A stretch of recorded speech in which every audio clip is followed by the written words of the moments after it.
Hello, good evening, everybody. So, we are doing DUM series Decoding UPSC Mindset, and we were doing the paper 2024 जो previous year paper है.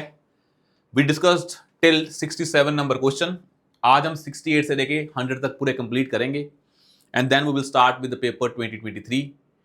And ये बड़ी important चीज है कि आप जब ये सीरीज कर रहे हैं, इसका गोल है कि कैसे हमें PYQs को एनालाइज करना है. और वो एनालिसिस में इंपॉर्टेंट चीज होती है कि you should be very active and very critical also, कि जो हम कर रहे हैं क्या आपको चीजें लॉजिकल लग रही हैं कि नहीं लग रही हैं.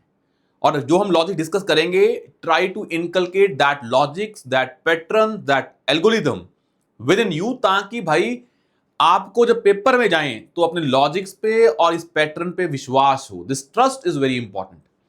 और ये इसलिए भी आता है कि जब आप सिर्फ स्टूडेंट के पर्सपेक्टिव में नहीं देखते हैं, जब आप एग्जामिनर के माइंड को डिकोड करेंगे, then the process become much more easier.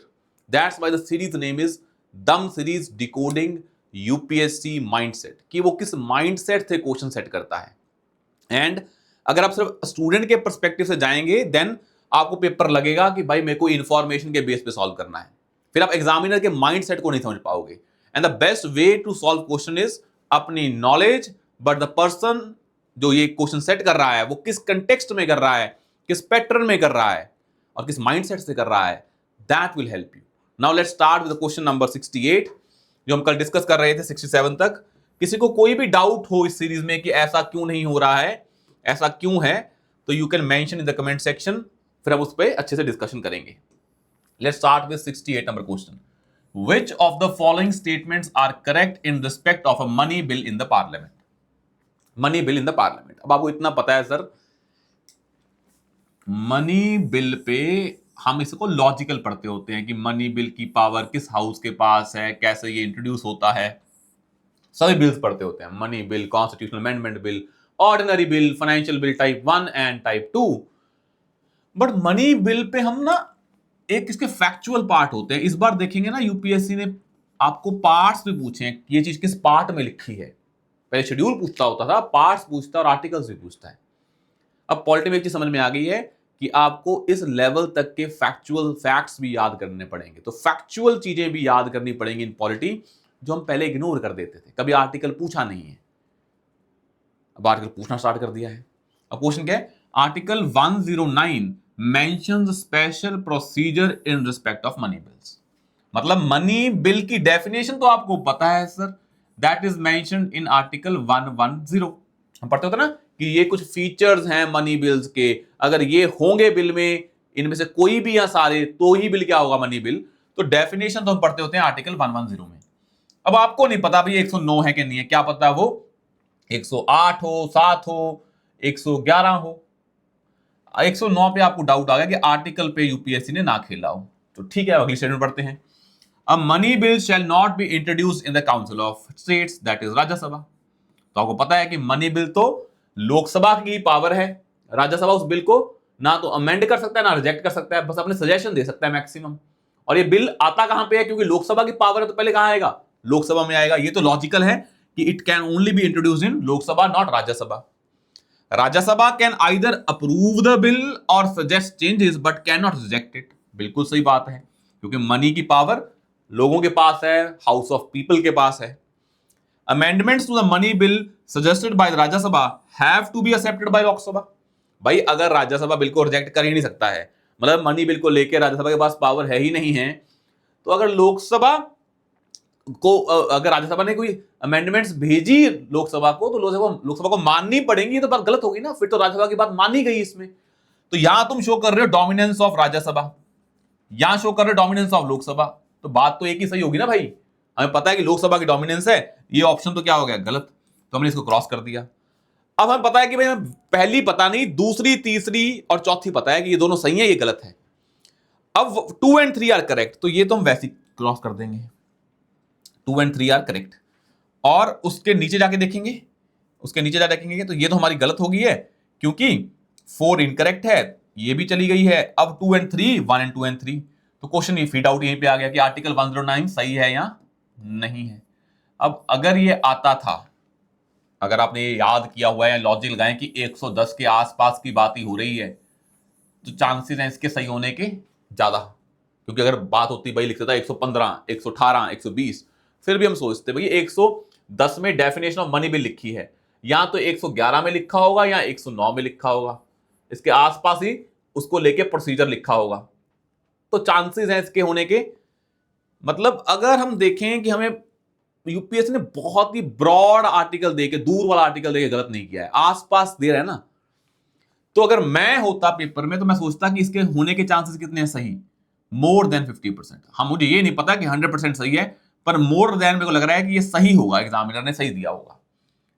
या आपको ये भी लग सकता है कि आर्टिकल गलत दिया हो, आप उसी के बेसिस पे क्रॉस कर दें। तो दोनों चीजें लगा सकते हैं, सोचें कि आर्टिकल नंबर दिया है, यहां पे खेला हो सकता है तो हमने क्रॉस कर दिया, या ये सोचें कि आर्टिकल 110, क्योंकि मेरे को पता है, मेरी इंफॉर्मेशन है कि मनी बिल की डेफिनेशन यहां पे है, तो इसके आसपास ही कहीं क्या लिखा होगा, प्रोसीजर, तो उसके बेसिस पे इसको सही भी कर सकते हैं। तो आप पे है इसको क्या करें, पर हम ये लर्निंग हमारी हो गई है कि हमें अब आज के बाद आर्टिकल्स भी याद करने पड़ेंगे। तो हम 50-50 पहुंच गए हैं बी और सी पे, इनमें से कुछ भी टिक कर सकते हैं। वैसे आंसर इसका सी है, 109 में ही क्या लिखा है, प्रोसीजर लिखा है। But you have to be very very analytical in the sense that कि आज के बाद मुझे अपने पेपर में, पॉलिटी में कोई भी ऐसी गलती नहीं करनी है, कोई भी ऐसी गलती नहीं करनी है कि क्या हो उससे उससे मेरा ये जो पॉलिटी का होता है कि हमें पूरे अच्छे मार्क्स लेने हैं। अगर पॉलिटी और इकोनॉमी में आपके मार्क्स सही आ रहे हैं, पॉलिटी और इकोनॉमी में आपके मार्क्स सही आ रहे हैं, तो वैसे ही आप आधी तो कट ऑफ वैसे ही क्लियर कर लेते हैं। तो ट्राई करें आज के बाद अपनी जो पढ़ने का तरीका है पॉलिटी को लेके, इकोनॉमी को हमने पहले देखा था कि वहां पे भी बड़े स्पेसिफिक आ रहे हैं, जो भी क्या है कंसेप्चुअल के अलावा बहुत ही फैक्चुअल चीजें आ रही हैं, तो सेम पॉलिटी में है। तो इसको चेंज करके थोड़ा चेंज करने की कोशिश करें। अगला है, which of the following is are correctly matched in terms of equivalent rank in 3 services of defense forces? मतलब आर्मी में ब्रिगेडियर, यहां पे एयर कॉमोडोर, यहां पे commander, major general, air vice marshal, vice admiral, major squadron leader, lieutenant commander, lieutenant colonel, group captain, captain. कैसे भाई सारे, मतलब कौन सी ये तीनों तीनों पैरेलल हैं? इतना तो हमें पता लग गया है कि इसने इतना कुछ किया होगा, तो कुछ चीजें तो आगे पीछे की होंगी। अगर कुछ चीजें आगे पीछे की होंगी, अगर मैं इस क्वेश्चन को, वैसे मेरे को आता ही नहीं है, ये नहीं आता होगा आपको, स्किप कर दे क्वेश्चन, पहले आप सोचे स्किप कर देता हूं, पर आपने ये भी देखा कि भाई ये 4 हैं, इसमें यूपीएससी ने गेम तो खेली होगी। गेम खेलता होता है इंटरचेंज किया होगा, अगर एक को इंटरचेंज किया होगा दूसरा अपने आप क्या हो जाएगा, गलत हो जाएगा। तो मेरे चांसेस हैं इसमें 2 स्टेटमेंट्स क्या होंगी, सही होंगी, 2 क्या होंगी, गलत होंगी। तो अगर मान लो होता ओनली 1, ओनली 2, ओनली 3, ऑल 4, तो मैं ओनली 2 लगा देता इस लॉजिक पे कि इतने ज्यादा फैक्ट्स हैं इसमें तो यूपी के पास ऑप्शन है ना भाई, एयर वाइस मार्शल यहां पे आ रहा होगा, इसने ये यहां पे आ रहा होगा, मतलब ये रैंक ऊपर आ रहा होगा, ये रैंक नीचे आ रहा होगा, तो 2 तो वैसे ही गलत हो गए। या ये भी पॉसिबिलिटी है कि उसने कोई 2 फैक्ट आगे पीछे किए होंगे, उससे 3 स्टेटमेंट गलत हो गई होंगी। फॉर एग्जाम्पल उसने ऐसा भी किया हो सकता है यूपीएससी ने, पी की मान लो मेजर जनरल यहां पे आ रहा हो, स्क्वाड्रन ऊपर आ रहा हो, जो ये कैप्टन है वो ऊपर आ रहा हो। अगर ऐसा कर दिया तो क्या हो जाएंगे, सारे के सारे क्या हो जाएंगे, 3 के ये तीनों गलत हो गए हैं। तो अगर एक फैक्ट चेंज करेगा, एक को गलत करेगा, तो 2 स्टेटमेंट गलत हो जाएंगी। मतलब एक को इंटरचेंज करेगा तो 2 स्टेटमेंट गलत, अगर 2 को इंटरचेंज करेगा तो 3 गलत, अगर 3 को इंटरचेंज करेगा तो चारों गलत। तो आपको ये तो पता लग गया कि अगर इसमें से एक चीज भी इंटरचेंज की होगी, जो कि यूपीएससी करता होता है, इसका आंसर यहां पे और इसका आंसर वहां पे लिख देता है, तो एक चेंज करने से 2 गलत हो गए, और 2 चेंज करने से 3 हो गए, 3 से 4 हो गए। अब पॉसिबिलिटी क्या है, एक चेंज किया है, 2 किए हैं, 3 किए हैं, अब ये डिपेंड करता है। पर अगर लॉजिकली देखें तो सारे तो गलत नहीं करेगा, तो मान लेते हैं कि भाई 2 गलत किए हो उसने, उससे 3 स्टेटमेंट गलत हो जाएंगी, तो आंसर क्या बन जाएगा, 3। अगर एक गलत किया होगा तो क्या बन जाएगा, 2 2, ये हो जाएगा इन दोनों में से कोई सही। पर ये वो रिस्की है ना, अगर आप बहुत ही ज्यादा मतलब लग रहा है कट ऑफ क्लियर नहीं हो पा रही है पेपर में, फिर आप रिस्क ले सकते हैं। अगर होता ओनली 1, ओनली 2, ओनली 3, ऑल 4, तो फिर मैं ओनली 2 लगाता, उसकी पॉसिबिलिटी वैसी ज्यादा होती है। और पर इसको देखेंगे तो इसको आप स्किप कर दें, इसमें इतना पंगे लेने की जरूरत नहीं है, पर हमें वैसे माइंड लगा लिया है कि भाई इसमें ऐसा खेला होगा, और देखेंगे खेला भी है यूपीएससी ने, इसमें यूपीएससी ने ये गेम प्ले भी की है, दैट इज वेरी इंपॉर्टेंट। 69 में आया समझ में? तो इन चीजों को ऐसे इग्नोर करने की कोशिश करें कि जो भाई ये डॉट बॉल्स हैं, अब डॉट बॉल को खेलना स्टार्ट कर दिया आपने तो काम खराब हो जाएगा। तो उस सेंस में जब भी कभी ऐसे आपको लगे कि भाई नहीं, मैं तो बाकियों को ये क्वेश्चन आता होगा, किसी को नहीं आता होगा ये क्वेश्चन, तो अगर आपको लग रहा था पेपर में कि भाई मुझे नहीं आता सिर्फ, तो वो गलत बात है। क्योंकि अगर आप क्वेश्चन छोड़ रहे हैं और वो क्वेश्चन कॉन्फिडेंस से छोड़ रहे हैं, वो भी एक बड़ी बात होती है। तो नाउ लेट्स सी, इसमें जो हम देख रहे थे, अभी कई बार ना पेपर में क्वेश्चन आते हैं, कई बार आ जाते हैं बुक्स पे, कई बार आ जाते हैं जैसे यही मिलिट्री पे क्वेश्चन आ जाते हैं, कई बार अवार्ड्स पे क्वेश्चन आ जाते हैं, कई बार गेम्स पे क्वेश्चन आ जाते हैं। तो वो क्वेश्चन ना भाई यूपीएससी की तैयारी के ये लिए नहीं, आपने चेस पे क्वेश्चन आ गया, आप सारे स्पोर्ट्स को तैयार कर रहे हैं, क्रिकेट, चेस, बैडमिंटन, पागल नहीं होना है। एक दो क्वेश्चन आएंगे वो डराने के लिए हैं कि आप अपनी प्रेपरेशन को गलत पाथ पे ले जाओ, आपको चेंज नहीं करनी है, आपको वही स्टैटिक और करंट पढ़ना है, जो भी आएंगे वो छोड़ देंगे, अगर लगेगा हमारा दिमाग लग रहा है तो सॉल्व कर लेंगे। तो जैसे यूपीएससी प्री में, अब उसमें उसी क्वेश्चन को देखते हैं थोड़ा सा, ताकि आपको वैसे आइडिया मिल जाए कि एग्जामिनर का माइंडसेट क्या है।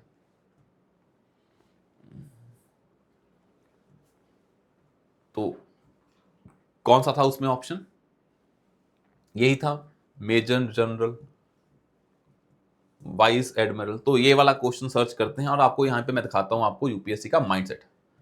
ये मैं क्वेश्चन हमें स्किप करना है, पर मैं अगर इस क्वेश्चन से भी हमें यूपीएससी का माइंडसेट डिकोड हो रहा है तो व्हाई नॉट, तो उस सेंस में हमें इसे देखना पड़ेगा। अब इस क्वेश्चन को देख के हमें आंसर पे नहीं पहुंचना है, बस ये है ना कि यूपीएससी का माइंडसेट क्या है। अब आपको देखें, इसका जो आंसर था वो जो हमने पहले किया था, उसका आंसर क्या है, ओनली 3 है इसका आंसर, सिर्फ ये एक सही है, कौन सी, major, squadron leader and lieutenant commander. पर आप देखेंगे इसने चेंज कैसे किया है, देखो, इंडियन आर्मी में ब्रिगेडियर, कॉमोडोर और एयर कॉमोडोर सेम होता है, मेजर जनरल, रियर एडमिरल और एयर वाइस मार्शल सेम होता है। तो उसने चेंजेस क्या किए हैं, जैसे हम देखेंगे यहां पे चेंजेस किए ना उसने, जैसे लेफ्टिनेंट कर्नल है, लेफ्टिनेंट कर्नल के सामने क्या है, commander and wing commander, commander and wing commander. तो लेफ्टिनेंट कर्नल या कमांडर और यहां पे क्या है, विंग कमांडर। तो बिल्कुल ही गलत हो गया है। तो कहने का मतलब इसने यहां चीजें और यहां गलत दी हैं, 1, 2 और 4 में, सिर्फ 3 में सही दी है। जैसे हम कह रहे थे, या तो 1 में खेला होगा या 2 में या 3 में, तो हम क्या अज्यूम कर रहे थे, 2 में खेला होगा, पर इसने 3 में खेला है। तो अगर पेपर में मान लो ओनली 1, ओनली 2, ओनली 3, ऑल 4 होते, ओनली 2 लगाते, आंसर उसमें ओनली 1 होता, पर वो हम तभी रिस्क ले रहे थे, उसके चांसेस क्या हैं, ज्यादा हैं। पर हाँ ये पक्का है कि अगर फैक्ट्स बहुत ज्यादा हैं तो यूपीएस ने खेला तो पक्का होगा, ऑल 4 तो नहीं होंगे, चांसेस हैं 2 सही होंगे, 2 में खेला होगा। पर उसी माइंडसेट से हम देख रहे हैं यहां पे उसने 3 में खेला है।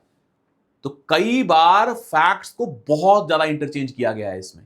पर अब क्या इस क्वेश्चन को करेंगे, करना होता तो ओनली 2 लगाते, अगर गलत भी होता कोई दिक्कत नहीं थी हमें। हमारा एल्गोरिथम बोल रहा है कि अगर हम अपने क्वेश्चंस कर रहे हैं, हमारा एल्गोरिथम बोल रहा है अगर हम अपने क्वेश्चंस कर रहे हैं और अपने पैटर्न को लगाने से अगर हमारे क्वेश्चन गलत भी हो रहे हैं 5-7, तो भी हमें नहीं डरना है, तो भी हमें नहीं डरना है। तो अगर हम इसको क्वेश्चन को करते हमारा गलत होता, अगर हम क्या लगाते, ओनली 2, तो अगर मैं इनमें से लगा भी देता कोई, इसमें मैं नहीं लगाता। इसमें क्यों नहीं लगाता मैं, क्योंकि 2 थे, 1, 4 एंड 1, 3, तो मुझे ए और बी में लगाना था, और पहले मैं पहुंचा भी ए और बी पे हूं, अजम्पशन पे। भाई तुम ए और बी पे पहुंचे हो नॉलेज के बेस पे या लॉजिक के बेस पे, तो फिर तो तुम लगा दो 50-50। अब पहले ही अजम्पशन लगा के ए बी पे पहुंचे हो, तो पहले ही यहां पे भी एरर होने के चांसेस ज्यादा हैं, और यहां पे भी क्या है, ज्यादा है। तो प्रोबेबिलिटी 50% नहीं है, प्रोबेबिलिटी वही है 30-40%। तो आपको बताया था 33 पे तो खेलना ही नहीं है। तो इस क्वेश्चन को स्किप करने के क्या है, स्किप बंद करना बनता है, डॉट बॉल है ये। तो समझ में आया हमें यूपीएससी का माइंडसेट थोड़ा बहुत कि भाई वो 3 में भी खेल सकता है। पर हम तो अज्यूम यही करेंगे कि मैक्सिमम प्रोबेबिलिटी क्या है, 2 में खेला होगा, लगाते तो ओनली 2 लगाते, यही हमारा पैटर्न है। अगर इससे कुछ क्वेश्चन गलत भी हो रहा है तो भी नहीं डरना है। जो हम लॉजिक लगा रहे हैं, पैटर्न लगा रहे हैं, अगर कुछ क्वेश्चन में नहीं भी लग रहा है तो डरे नहीं। हमें बस ये शो करना है कि हमें जो 40 क्वेश्चन करने हैं उसमें से हमारे 30 सही हो, 10 गलत हो। ऐसा नहीं है पैटर्न लगाने से 40 के 40 सही हो जाएंगे, ये तो गोल ही नहीं है हमारा। 30 सही हो, 10 गलत हो, ताकि नेट हमारे पास पॉजिटिव नंबर आए। पॉजिटिव मतलब हमारे जो कट ऑफ है वो +15 या 20 मार्क्स बढ़ के आए। Now let's see the next question, that is question number 70। The north Eastern council was established by the north Eastern council act 1971. Subsequent to the amendment of NEC Act in 2002, the council comprises which of the following? ये जो council है किससे मिलकर बनी है?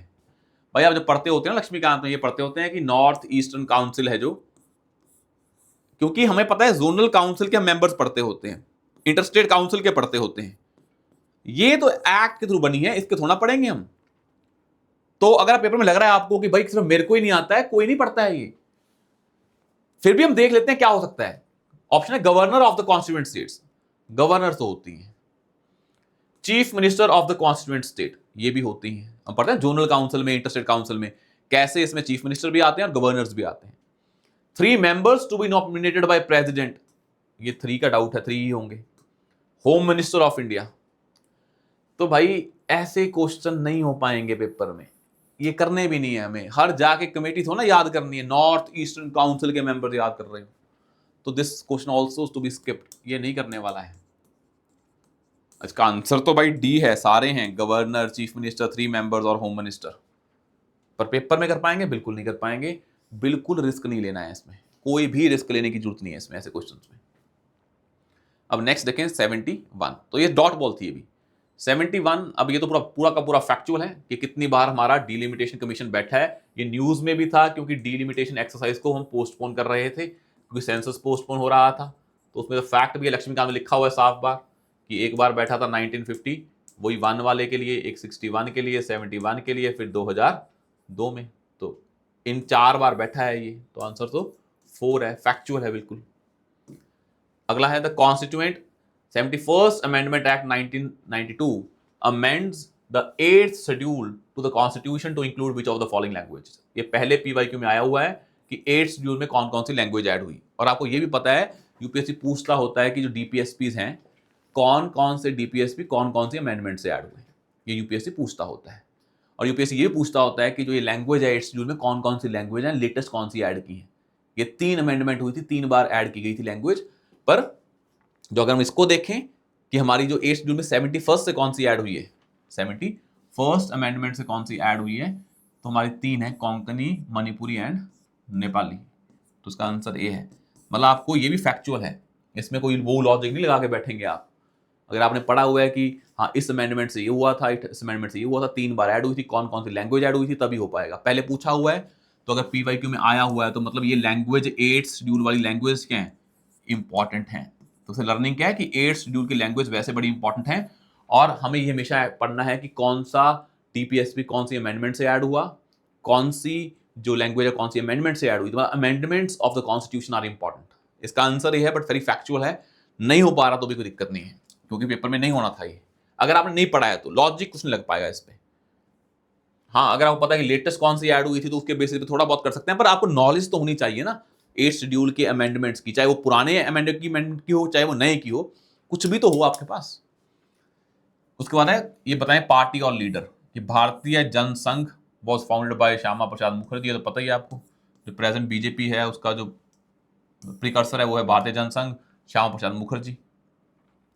Socialist party, और भी देखें स्वतंत्र party and Congress for democracy. अब पहला तो सही है, तो एक तो सही हो गया, आपको पता लग गया कि चारों तो सही नहीं होंगे, ये तो पक्का ही है, एक पक्का सही है। अगर नहीं है सही चारों तो एक में गेम खेली होगी, जैसे ही एक को शिफ्ट करेगा, जैसे इसको उसने शिफ्ट कर दिया, सोशलिस्ट पार्टी कौन है, आचार्य नारायण देव, तो ये तो गलत हो गया, साथ में कौन सा गलत हो गया, ये गलत हो गया। तो अगर एक शिफ्ट किया है तो आंसर क्या हो गया, ओनली 2। अब ये पता नहीं शिफ्ट किया है कि नहीं किया है। अब अगर ये भी पता होता, ये पेपर में आया हुआ पहले स्वतंत्र पार्टी, अगर देखेंगे पीवाईक्यू में एक ऑप्शन में स्टेटमेंट में स्वतंत्र पार्टी के बारे में मेंशन था कि जो हमारी लोकसभा के इलेक्शन हुए थे पहली बार, उसमें कौन सी पार्टी ऑपोजिशन थी बिगेस्ट, उन्होंने लिखा स्वतंत्र पार्टी, जबकि वो नहीं थी, पर वहां पे ऑप्शन तो आया ना स्वतंत्र पार्टी। मतलब स्वतंत्र पार्टी जब एग्जामिनर ऑप्शन बनाता है तो इस पार्टी को ध्यान में रखता है, तो आपको इस पार्टी के बारे में थोड़ा बहुत पता होना चाहिए था, किस लीडर ने ये बनाई थी, कब बनी थी, क्या इसके प्रिंसिपल्स हैं, 3 पॉइंट पता होते। तो स्वतंत्र पार्टी, तो ये हमने देखा कि सोशलिस्ट पार्टी क्या है, आचार्य नारायण देव, तो ये तो हो गया गलत, ये तो इधर नहीं है, और ये वैसे ही गलत हो गया, सोशलिस्ट पार्टी क्या है, ये वाला ऑप्शन गलत हो गया, तो ये सही है जगजीवन राम, तो आंसर क्या है इसका, ओनली 2। तो अगर हमें वैसे भी निकालना होता कि मैं किस पे लगाऊं, इसमें ये तो पता लग गया कि ओनली 4 नहीं है, ऑल 4 नहीं है, एक गलत है तो 2 गलत हो गया, ओनली 2 या ओनली 1, तो बेस्ट क्या है ओनली 2। तुम्हारा वहां पे भी लगाया था ना ओनली 2, वहां पे गलत हो गया था, ओनली 1 था, यहां पे क्या लगाया ओनली 2, पॉसिबिलिटी ओनली 1 की भी थी पर सही हो गया। तो वही पैटर्न लगाना है कि ओनली 2 के चांसेस क्या होते हैं, ज्यादा होते हैं प्रोबेबिलिटी के हिसाब से। अगर आप 50-50 पे पहुंच गए हैं तो you will go with the highest probability option. तो उसके बेसिस पे आप ए भी लगा सकते थे, बी भी, पर हम क्या लगाएंगे हमेशा बी, क्योंकि हमने देखा है पीवाईक्यू अगर हम पढ़े पूरे के पूरे, वहां पे जहां पे भी ओनली 1 2 3 4 आता है उनमें ओनली 2 के चांसेस ज्यादा होते हैं। जब ये पैटर्न स्टार्ट हुआ था 2021 में, जब 5-6 क्वेश्चन आए थे ये, तो वहां पे भी ओनली 2 वाले ऑप्शंस ज्यादा थे, उसके बाद भी सेम चीज हुई है। तो हम बी ऑप्शन लगाएंगे कि प्रोबेबिलिटी भी यही बोलती है ना, तो दोनों एक्सट्रीम पे नहीं जाना है कि तीन खेली होगी 3 बार गेम या 1 बार गेम, मिडिल पाथ क्या 2 बार खेली होगी, उसके होने के चांसेस क्या है सही ज्यादा है। तो इसका आंसर क्या है 1 और 3 जगजीवन राम, और ये जो है और भारतीय जनता पार्टी। पर हमें पता लगा स्वतंत्र पार्टी पहले पूछी हुई थी तो बच्चों को पता होना चाहिए था इसके लीडर कौन है। तो ये है पीवाईक्यूज की इंपॉर्टेंस। जो भी कोई भी टर्म पीवाईक्यू में आई हुई है, कोई भी टर्म जो पीवाईक्यू में आई हुई है, आपको उस टर्म के बारे में पूरी इंफॉर्मेशन होनी चाहिए। तो हमने कहां तक पढ़ लिए हैं, हमने पढ़ लिए 73, नाउ 74। अब 74 नंबर क्वेश्चन देखें कि which of the following statements are correct about the constitution of India. Powers of municipalities are given under part 9A। आपको पता है पहले आया था 9, फिर आया था 9A, ये अर्बन लोकल बॉडीज है, ये पंचायत है, तो ये तो सही हो गया है। इमरजेंसी प्रोविजन कहां पे लिखे हैं, पार्ट 18 ऑफ द कॉन्स्टिट्यूशन, ये आपको पता होना चाहिए, पढ़ते हैं, ये भी सही है। प्रोविजन रिलेटेड टू अमेंडमेंट कहां पे लिखी है, अमेंडमेंट लिखी है पार्ट बी में 20 में, 20 में मतलब, ये भी सही है। तो यहां पे क्या है, ऑल आर करेक्ट। तो फैक्ट्स हैं, ये भी फैक्ट है, ये भी फैक्ट है, ये भी फैक्ट है, तो तीनों फैक्ट सही हैं इसमें। इसलिए पेपर में मान लो जिसने ना पढ़ा वो सोचेगा मान लो मेरे को ए आता है और ये आता है, तीसरा गलत कर देगा, ये सोच के। मान लो आपको 2 आते होते, फर्स्ट और सेकंड, लेट्स सपोज आपको पता होता इसका मेरे को पता है, हम पढ़ते हैं पार्ट 9 और 9A, मुझे इसका पता है 18, इसका मुझे पता नहीं है, 20 है, 21 है, 22 है, मुझे नहीं पता है। तो आप क्या करते कि 1 और 2 होने के चांसेस ज्यादा हैं, ये तो हमें पता ही है, ज्यादा क्या है, ये तो है ही सही, हमें पता था। थर्ड हम बोलेंगे कि दोनों फैक्ट यहां पे सही है, तीसरे वाले में फैक्ट लिखा है तो कहीं तो खेला होगा यूपीएससी ने, तुम गलत करके क्या लेते, आंसर ए लगा देते। कोई दिक्कत नहीं थी भाई, कोई दिक्कत नहीं है। मैं आपको इसलिए बता रहा हूं, मैं आपको सही चीजें नहीं बता रहा हूं, साथ में ये बता रहा हूं कहां कहां ब्लंडर भी होंगे। वो ब्लंडर नहीं है, वो हमारा पैटर्न है, वो एल्गोरिदम है। उस एल्गोरिदम में कुछ क्वेश्चन गलत भी होने हैं तो होने दें। तो जब गलत भी हो रहा होगा तो आप अपने पैटर्न को चेंज नहीं करेंगे। आया समझ में बात। तो मैंने आपको बताया कि अगर आपको दोनों पता होते ये कि हाँ ये दोनों सही हैं, इस पे डाउट होता तो हमारा पैटर्न क्या बोलता है, अगर ये तीनों फैक्ट्स ही है ना पार्ट्स, अगर 2 फैक्ट सही कही हैं तो एक में तो खेला होगा यूपीएससी ने लॉजिक के बेसिस पे, क्योंकि उसके बाद ऑप्शंस क्या होते हैं गलत करने के, स्टेटमेंट्स को फैक्ट्स ही होते हैं, तो उसको गलत करना भी है। तो हम बोलेंगे ये हम गलत ही अज्यूम करते, इसकी प्रोबेबिलिटी 60% होती या 70% होती गलत करने की। अगर आपको बिल्कुल ना पता होता पार्ट 20, फिर हम मार्क करते ए, पर कोई दिक्कत नहीं है, गलत हो जाता, हमारा आंसर डी है इसका, क्योंकि हमारे पैटर्न बनाया ना भाई। आप ये नहीं करेंगे जहां पे हमारा पैटर्न अप्लाई नहीं हो रहा है, मान लो आपने पैटर्न अप्लाई किया, हमारा क्वेश्चन गलत हो गया, अब पैटर्न को चेंज नहीं करेंगे आप उस पैटर्न से चलते रहेंगे, उसमें से ज्यादा सही होंगे कम गलत होंगे और हमें नेट मिल जाएगा पॉजिटिव। तो यही होता है algorithm. Algorithm is not a short way कि उसे सही होगा, हाँ उससे सही होने के चांसेस ज्यादा हैं, 70% प्रोबेबिलिटी है, 30% गलत होने के चांसेस हैं, और पर हमें पैटर्न चेंज नहीं करना है, क्योंकि अगर इसके हिसाब से पैटर्न चेंज करते रहेंगे तो पैटर्न कभी बन ही नहीं पाएगा, तो वो हमें बिल्कुल नहीं करना है। Now let's see the next question. Next question इसमें 75, which one of the following statement is correct as per the constitution of India. Interstate trade and commerce is in the state list. Interstate trade and commerce is in the state list. Is in the state list. मतलब यहां interstate की बात हो रही है, यहां पर word क्या है स्टेट, यहां हो रही है interstate migration is under the state list. तो सही है भाई, ये भी सही होगा तो ये भी सही होगा, इंटरस्टेट की बात हो रही है। Interstate quarantine is under the union list, नहीं, ये दोनों सेम है, ये अलग है। या तो ये दोनों सही होंगे या ये सही होगा, दोनों ये तीनों सही हो नहीं सकते हैं, पर आंसर एक ही है, तो ये दोनों तो हो नहीं सकते हैं, तो वैसे गलत हो गई, तो यहां से आंसर वैसे ही आ गया कि तीसरा क्या है आंसर है, क्योंकि भाई इंटरस्टेट की बात हो रही है तो इंटरस्टेट चीजें हैं तो दोनों स्टेट इन्वॉल्व हैं तो उसमें यूनियन आती है ना, उसमें दोनों स्टेट क्यों आएंगी? कोई इंटरस्टेट काम है तो स्टेट क्यों करेंगे, उसको कोई न्यूट्रल पार्टी करेगी, वो कौन है? यूनियन। तो दोनों ऊपर वाले दोनों या तो दोनों सही होंगे, आंसर एक ही है, दोनों तो सही नहीं हो सकते, मतलब दोनों गलत हैं। सही कौन सा है? जो उसका उल्टा है वो कौन सा है? सी। और डी क्या है? Corporation tax is a state subject under state list. भाई सबसे बड़ा टैक्स है ये जो सेंटर को जाता है वो है कॉर्पोरेशन एंड इनकम टैक्स, ये वैसे ही गलत है। तो लॉजिकल आंसर क्या है इसका? सी है। तो कई बार स्टेटमेंट्स पढ़ के भी आपको आइडिया मिल जाता है कि भाई जो स्टेटमेंट्स दे रखी हैं क्या ये अपने आप में सिंक में है या नहीं है। अगर सिंक में नहीं है, अगर सिंक में नहीं है, आपको स्टेटमेंट से आंसर आ जाएगा, क्वेश्चन कुछ भी हो आपको पढ़ने की जरूरत भी नहीं है। तो नेवर लूज होप क्वेश्चन पढ़ के, स्टेटमेंट्स भी पढ़ें, अगर तब भी कुछ समझ ना आए, पूरा अपना पैटर्न अप्लाई करके, लॉजिक अप्लाई करके फिर छोड़ें। तो क्वेश्चन स्किप ऊपर से नहीं करने हैं, पूरा बंदे की बात सुन लें। हम इन्वेस्टिगेशन कर रहे हैं पेपर की, तो पहले सुनेंगे फिर देखेंगे इन्वेस्टिगेशन का फायदा है या नहीं है, कि हमें कोई आउटपुट मिल रही है कि नहीं मिल रही है। फेस ऑफ इट पे नहीं करेंगे। Next is under which of the following articles of the constitution of India has the supreme Court of India placed right to privacy. पहले पूछा हुआ है पीवाईक्यूज में, बहुत बार पूछा हुआ है, पुट्टू स्वामी जजमेंट है, उन्होंने बोला था privacy is a part of right to life, that is article 21। वैसे भी आर्टिकल 21 और 19 पे बहुत बार पूछे जाते हैं क्वेश्चंस। तो आपको पता है कि 19 और 21 में से राइट टू लाइफ ही का किसका पार्ट है? प्राइवेसी का। ये पहले पूछा हुआ है पीवाईक्यू में, बहुत सारी चीजें पीवाईक्यू से हो जाती हैं। Next is 77। Next is 77। 77 question देखें। अब पॉलिटी के क्वेश्चन थोड़े इजी हैं, तो जिसका पेपर में पॉलिटी पहले आया होगा उसका कॉन्फिडेंस बढ़ गया होगा, जिसका बाद में आया होगा वो वैसे ही हिम्मत हार गया होगा। पर आपको नहीं हारनी, आपको समझ में आ गया है चीजें इस बात पे डिसाइड नहीं होती हैं कि पहले सही हुए हैं बाद में, नेट जो कितने सही हुए हैं वो मैटर करता है। What are the duties of the chief of defence staff? In news में था, हमने सीडीएस की पोस्ट बनाई थी as a head of department of military affairs. अगर आपको इतना ही पता होता कि चीफ ऑफ डिफेंस स्टाफ एक पोस्ट है, ये तीनों जो सर्विसेज होती हैं हमारी, आर्मी, नेवी एंड एयरफोर्स, इनके अपने क्या होते हैं? चीफ होते हैं। और इन तीनों को कोऑर्डिनेट करने के लिए क्या होता है? सीडीएस। तो आर्मी, नेवी और एयरफोर्स तीन सर्विसेज हैं, उनके तीनों के चीफ होते हैं जो उनको रेगुलेट काम करते हैं। उनके जो टॉप पे प्लेयर है कौन से हैं? वो तीनों के चीफ होते हैं, chief of army, chief of navy, chief of air force. उन तीनों को कोऑर्डिनेट करने के लिए कि उन सर्विसेज में कोऑर्डिनेशन होती रहे, ताकि ये ना हो कि तीनों साइलोज में काम कर रही हैं आर्म ये forces.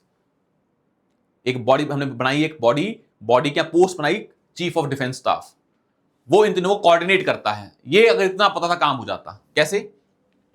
It's a permanent chairman of chief of staff committee. तो ये चीफ ऑफ डिफेंस स्टाफ है, एक बॉडी है चीफ ऑफ स्टाफ कमेटी, मतलब जो हमारे ये चीफ्स हैं तीनों के, वो आके यहां बैठते हैं चीफ ऑफ स्टाफ कमेटी में। उसका हेड कौन है? सीडीएस। तो यहां से ये तो हो गया सही। It exercise military command over the three service chief. Military command नहीं भाई, कोऑर्डिनेशन का जरिया है, कमांड तो वो तीनों ही करेंगे। यही तो देखना था हमें। ये तो कोर आइडिया ऑफ सीडीएस के अगेंस्ट है कि CDS is like a coordination kind of position between the three chief. Command, military command तो उन्हीं की रहेगी ना, आर्मी के चीफ की, नेवी के, एयरफोर्स के चीफ की। उनकी पावर्स कम नहीं कर रहे हैं हम, बस उनको कोऑर्डिनेट करने के लिए हम ये कर रहे हैं सीडीएस की पोस्ट, ताकि उन तो तीनों साइलोज में काम ना करें। Principal military adviser to defence minister on all tri services matter. भाई जो तीनों ऑल ट्राई सर्विसेज मैटर्स पे एडवाइस कौन करेगा? ये तो काम है ही ना इसका, कि तीनों सर्विसेज जो हैं उनको आपस में कोऑर्डिनेट करवाना है, उन पे कोई भी रिकमेंडेशन देनी है। तो उसका एडवाइजर, प्रिंसिपल एडवाइजर कौन होगा? वो तो ये होगा ही होगा। तो इसका काम है रिकमेंडेशन करना, कोऑर्डिनेशन करना, ना कि कमांड देना। तो ये तो सही है। अगर सेकंड गलत है तो हमें पता लगा सेकंड इज इनकरेक्ट। तो हमने देखा यहां पे अगर सेकंड भी इनकरेक्ट है तो आपका वैसे ही आंसर आ गया भाई 1 और 3। अगर सीडीएस का कोर भी पता था आपको तो आंसर आ गया। तो आपने उस दिन बताया था आपको जब हम पढ़ रहे थे ये सारा कुछ, कि कई बार यूपीएससी क्या करता है कि अगर आपको कोई आइडिया पूछा है, कोई कंसेप्ट पूछा है सीडीएस का, अगर आपको उसका बेसिक आता है, बेसिक मतलब वो पोस्ट क्यों बनी थी, उसका पर्पस क्या था, अगर आपको वो भी आता है, उसको अगर आपने पकड़ लिया, वो स्टेटमेंट आपने सॉल्व कर दी गलत, अगर वो आता है कंसेप्ट, तो आंसर वैसे ही आ जाता है। तो कई बार आपने क्वेश्चन पढ़ा सीडीएस की, मैंने तो पढ़ा ही नहीं भाई, ये तो न्यूज में मेरे को पता ही नहीं इतने फैक्ट्स, तो पर आपको ये तो पता है कि सीडीएस बना क्यों था, क्या ये कोऑर्डिनेट करता है, क्या ये रिकमेंड करता है, क्या ये एडवाइजर है, ये चीफ ऑफ स्टाफ कमेटी का हेड है, क्या ये मिलिट्री कमांड देता है, या कमांड तो उन्हीं की होती है, उन्हीं आर्म्ड फोर्सेस की या नेवी की या एयर फोर्स की चीफ की होती है। अगर इतना भी पता होता तो काम वैसे ही हो गया था। तो इन दैट सेंस अगर आपको उसको भी लिमिट कर पा रहे हैं सेकंड को, तो आंसर आ रहा है। तो हम यही बता रहे हैं आपको, कई बार क्या होता है यूपीएससी का एक्सपेक्टेशन ये होता है कि बच्चे को टफ क्वेश्चन दो, और टफ क्वेश्चन का एक कंसेप्ट है जो उसको गलत कर दो, और उसे कंसेप्ट आता है तो वो स्टेटमेंट को पकड़ लेगा, आंसर आ जाएगा। बाकी स्टेटमेंट तो मैटर ही नहीं करती है। This is also the mindset of UPSC. आगे भी बार बार आएगा, मैं एक स्टेटमेंट पकड़ूंगा, उसको गलत करूंगा, आंसर आ जाएगा, और जो मैं पकड़ूंगा जो गलत होगी वो बहुत ही स्पेसिफिक नहीं होगी, वो ब्रॉड प्रिंसिपल पे बेस होगी, जो कि जनरल अंडरस्टैंडिंग चेक कर रही होगी आपकी। आया समझ में यहां तक? अब हम देखते हैं अपना next question, that is question number 78। अब इसको देखें, इसको करते हैं। Operation undertaken by the army towards upliftment of the local population in remote areas to include addressing of their basic needs. कौन, इसका ऑपरेशन का नाम क्या है? अब भाई जो पूरा क्वेश्चन लिखा है ना, इसमें जब चोर कुछ बता रहा है तो अच्छे से सुने। हम इन्वेस्टिगेशन कर रहे हैं ना, हमें तो अपने इन्वेस्टिगेशन में सही जस्टिस पे पहुंचना है कि जस्टिस मिल सके किसी को। और इस इन्वेस्टिगेशन में जो भी हमारा एक्यूज्ड है वो लिख रहा है सारा कुछ, तो यूपीएससी को माने एक्यूज्ड है, उसने कहानी बनाई है, कहीं झूठ बोला होगा, यही कर रहा है ना वो। पेपर में क्या करता है, कुछ बोलता है, कुछ झूठ और कुछ सच, हमें पकड़ना है। भाई मुझे नाम बताओ कि ये ऑपरेशन मैत्री क्या होता है? मैत्री का मीनिंग क्या होता है? हिंदी मीनिंग मैत्री का क्या है? फ्रेंड। मैत्री इज लाइक अ फ्रेंड। अगर आपको नहीं भी आता ना, मैं एक चीज बताता हूं आपको, इसका हिंदी मीनिंग जाके देखें ऑपरेशन मैत्री में। ये ऑपरेशन मैत्री लिखा हुआ है यहां पे। अब एक सेकंड है, ये रहा। मैत्री का मतलब क्या होता है? फ्रेंड। संकल्प मतलब क्या होता है? आपने कोई प्रण लिया है। मदद मतलब हेल्प। सद्भावना, सद्भावना अलग चीज है तुम्हारी, जो मतलब सद्भावना मतलब काइंड ऑफ गांधी जी का आइडिया। सद्भावना मतलब सभी सेक्शंस को साथ में लेके चलना है, दैट आइडिया ऑफ कंपैशन। अब देखें इसमें, operation undertaken bye army towards upliftment of the local population in remote areas. कुछ लोग हैं जो इंडिया के हैं, तो भाई मित्र वाला काम तो क्या होगा, इंडिया का कोई मित्र होगा ना, उसके लिए बनाया होगा हमने ऑपरेशन मैत्री। मतलब इसमें किसी की हेल्प हो रही होगी एज अ फ्रेंडशिप। इनकी हेल्प करना फ्रेंडशिप थोड़ना है भाई, संकल्प थोड़ना है, कोई ये प्रण थोड़ना है, ये तो हम कुछ कर रहे हैं। या तो वो सद्भावना हो सकती है या वो मदद हो सकती है। Better word when you are helping somebody who is deprived of basic needs, that attitude is called as not मदद। मदद इज अ हेल्प, सद्भावना इज एन इमोशन।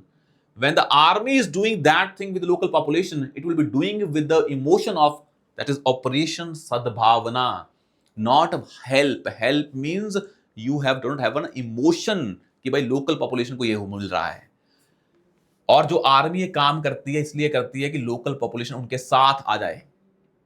आर्मी ये काम इसलिए करती है कि जब उसको ऑपरेशन करने होते हैं किसी एरिया में, लोकल पॉपुलेशन को साथ में लेके कम्युनिटी पुलिसिंग की जाए, तो जब वो ऑपरेशन स्टार्ट करेंगे वो हेल्प का नहीं करेंगे, हम उसमें सद्भावना का बात करेंगे। मदद और सद्भावना में बेटर वर्ड कौन सा है? सद्भावना। तो आंसर इज सी। मैत्री तो नहीं है भाई, फ्रेंडशिप की तो बात ही नहीं है इसमें। फ्रेंडशिप होगी आप किसी की, कोई आपका दोस्त होगा, आपने किसी कंट्री की हेल्प की, वो आएगा वहां पे ऑपरेशन मैत्री। ऑपरेशन संकल्प में आपने कुछ संकल्प लिया है, यहां पे आप बस लोकल पॉपुलेशन को साथ में लेके चल रहे हैं ताकि आपके ऑपरेशन में वो हेल्प करें, कम्युनिटी पुलिसिंग में हेल्प करें, वो आपके आईज और ईयर बन जाएं। तभी आप हेल्प कर रहे हो, तभी तो आर्मी इन कामों में जाती है, एजुकेशन में, हेल्थ में, ताकि लोगों का आर्मी पे विश्वास बना रहे। और विश्वास तब बनेगा जब आर्मी उनमें क्या रखेगी? सद्भावना रखेगी। ना तो हेल्प होगा। हेल्प और सद्भावना में कहां पे ज्यादा इमोशन है? पहले वाले में। मदद, ऑपरेशन मदद देखेंगे, मदद इज लाइक अ हेल्प, और सद्भावना इज लाइक अ इमोशन। और जो ये काम करती है आर्मी, अगर उसकी फिलॉसफी देखेंगे तो मदद से कम लिंक्ड है, सद्भावना से ज्यादा लिंक्ड है। तो मदद में तो हेल्प हो गई है, ये तो बहुत तरीके से हेल्प हो सकती है, पर वो हेल्प नहीं कर रहे हैं। उनका है कि हम लोकल पॉपुलेशन के साथ इमोशन अटैच करेंगे। तो इमोशन वर्ड कौन सा है? सद्भावना या मदद? सद्भावना। उस लॉजिक पे जाके पहुंचेंगे तो भाई ऑपरेशन का नाम रखा जाता है तो किसी लॉजिक पे रखा जाएगा। ऑपरेशन मैत्री है, किसी लॉजिक पे होगा, कोई फ्रेंड होगा, संकल्प होगा। When you are doing something with a प्रण कि हमें कुछ करना है। जैसे संकल्प, ऑपरेशन संकल्प कहां पे था? जब हम पहले अटैक हो रहे थे स्टेट ऑफ हॉर्मूज पे, वहां से ऑयल लेके हमने संकल्प लिया था कि हम ये करेंगे। सद्भावना इज लोकल, मैं जो मदद है वो हेल्प कर रहे हैं आप। हेल्प मतलब जब भी डिजास्टर मैनेजमेंट होता है तो हम हेल्प करते हैं, वहां हेल्प अलग चीज होती है, सद्भावना अलग चीज है। तो हर वर्ड का अपना मतलब है, उसे समझ के करें पेपर। 79 द लॉन्गेस्ट बॉर्डर हमने पढ़ा था जब हम मैपिंग सीरीज पढ़ रहे थे, अभी यूपीएससी की एक्स्ट्रा एज सीरीज पढ़ रहे थे ना, पूरी की पूरी पॉलिटी हमने की है, उसमें ज्योग्राफी चल रही है, मैपिंग हमने की है, वहां पढ़ा भी था, हमने फैक्ट लिखवाया था आपको कि सबसे बड़ा जो थर्ड लार्जेस्ट बॉर्डर है वो कौन सा है, चिल्ला या अर्जेंटीना का, सेकंड लार्जेस्ट, और फर्स्ट वन इज दिस। वहां पे ये तो कभी आया ही नहीं था, तो ये तो फैक्चुअल है, हम पढ़ते भी हैं करंट अफेयर्स में, जब प्लेसेस इन न्यूज पढ़ते हैं, वो है ए इज द आंसर। और वैसे भी देखें यार, आपको लग सकता है चिली और अर्जेंटीना, मैंने उस दिन भी बताया था बड़ा ही बड़ा है, तो पर कनाडा और अमेरिका का देखें बड़ा ही, मतलब आपको अगर इमेजिन करना है, ये भी इमेजिन कर सकते हैं, ये भी और ये भी। अब ये इमेजिनेशन इन तीनों पे आके अटकेगी, ना कि चाइना और इंडिया पे। पर इसमें कितना ही इमेजिन कर पाएंगे, आपको ये भी लग सकता है कि ये पहले नंबर पे है, पर ऐसा है नहीं ना। तो इसमें लॉजिक लगाएंगे तो कंफ्यूज हो जाएंगे, क्योंकि इन्होंने वो दे दिया ना, कुछ और दिया हो तो देखते, इन्होंने फर्स्ट सेकंड और थर्ड वाले दे दिया रैंकिंग, उसमें देखना तो थोड़ा मुश्किल काम है ना। तो यूपीएससी ने फर्स्ट सेकंड और थर्ड रैंक देके कि कितने लार्जेस्ट बॉर्डर हैं, उसमें थोड़ा प्रिडिक्ट करना थोड़ा मुश्किल हो जाता है। तो ये फैक्चुअल है, पढ़ते भी हैं हम तो हो जाएगा, अगर आप प्लेसेस इन न्यूज पढ़ रहे हैं तो। अब लिखें 80th, which of the following statements about ethics committee is correct. कौन कौन सी स्टेटमेंट एथिक्स कमेटी को लेके सही है। जैसे पहली है, initially it was an ad hoc committee, initially it was an ad hoc committee. पता नहीं भाई अब क्या करें, दो तरह की कमेटी होती है, स्टैंडिंग कमेटीज होती है, एक एडहॉक कमेटी होती है। पर आपको इतना पता लग गया यूपीएससी काम करती है, वो क्या पूछती होती है, अगर कुछ भी पूछती है, कोई भी ऑर्गेनाइजेशन, कोई भी कमेटी, कुछ भी पूछती है बॉडी, वो देखती है उसका ओरिजिन क्या है। मतलब आपने कुछ भी पढ़ा कि UNFCCC, CBD, एथिक्स कमेटी, कुछ भी पढ़ा आपने, पहले बस ये देख लें कि कब ये बॉडी बनी, पहले इसका स्टार्टिंग क्या था। अगर इनिशियल फैक्टर्स पता है, फैक्ट्स पता है, तो एक ऑप्शन तो आता है इसके ओरिजिन पे। अब आपको कैसे पता भाई ये एडहॉक थी पहले, रिस्की है ये। मतलब मैं तो कहूंगा कि आप ये सोच सकते हैं कि क्या पता ये स्टार्टिंग से ही स्टैंडिंग कमेटी हो, वैसे ही ऑप्शन बना दिया हो, क्योंकि ये इनिशियली तो पूछता ही पूछता है, और जब पूछता है तो गलत भी कर देता है कि ये बॉडी इनिशियली कब बनी थी, गलत फैक्ट दे देगा, उल्टा दे देगा। तो अगर आता है तो आता है, आंसर इज करेक्ट। पर आपको पढ़ना पड़ेगा, मतलब आज के बाद कभी पढ़ें तो बस ये देख लें वो बॉडी का ओरिजिन क्या है। Only a member of Lok Sabha can make a complaint relating to unethical conduct of a member of Lok Sabha. भाई मेंबर ऑफ लोकसभा एमपी किसका होता है, वो आपका है ना, एमपी आपका है लोकसभा का, और सिर्फ लोकसभा का मेंबर ही ऐसा कर पाए तो बात गलत है ना। ये ओनली वर्ड है तो ये गलत हो जाएगा ना भाई। आपने आपने एमपी है जो उसने अनएथिकल काम किया है, आपको कंप्लेंट करनी है, आपका एमपी है ना भाई, उसकी अकाउंटेबिलिटी आपके प्रति भी होनी चाहिए ना। तो आप भी कर सकते हो, बट बात यह है क्योंकि पार्लियामेंट में जो काम होता है, आप कहां पार्लियामेंट में जाएंगे, आप बोल के आपके बिहाफ पे कोई भी member of parliament of Lok Sabha ये काम कर सकता है। तो only a member of Lok Sabha can make a complaint, no, people can also make a complaint, but on the behalf of the people, member has to start the process. तो ये कहना कि only member can make a complaint गलत है, people can also make, but काम कौन करेगा, member of Lok Sabha ही करेगा, प्रोसेस वही स्टार्ट करेगा। तो दिस इज इनकरेक्ट। कंप्लेंट तो बहुत लोग कर सकते हैं। This committee can not take any matter which is sub judice, जो केस पेंडिंग है जुडिशरी में वो कोई काम नहीं करेगा। वे तो लॉजिक है ना भाई, जो काम जुडिशरी कर रही है उसे करने दें, उसके काम में क्यों इंटरफेयर कर रहे हैं, तो आप नहीं करेंगे। तो जो भी मैटर सब जुडिस होता है आप उस पर टिप्पणी भी नहीं करते हो, तो टिप्पणी भी नहीं कर पाते हो। मान लो आप पे करप्शन केस चल रहा है, आप बेल पे हो, तो आप उस केस के बारे में कोई टिप्पणी नहीं करोगे। जब टिप्पणी नहीं कर सकते हो तो उस केस को स्टार्ट भी कैसे कर सकते हो। तो लॉजिक से बोलता है कि क्या होगा, you cannot take up any matter which is sub judice. तो सही है गलत है ये, तो ये स्टेटमेंट क्या होगी, सही होगी। तो this statement is correct, cannot take. तो ये भी सही है, पहली भी सही है, पहली सही है, दूसरी गलत है।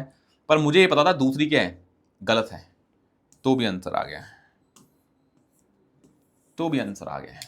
तो अगर वन नहीं भी पता है, दूसरी भी पता है, तो भी आंसर आ गया है। ये क्वेश्चन बड़े इजी होते हैं। तीनों में से अगर आपको कुछ, अगर तीनों में से आपने एक भी स्टेटमेंट पकड़ ली गलत है, तो आंसर आ गया आपका।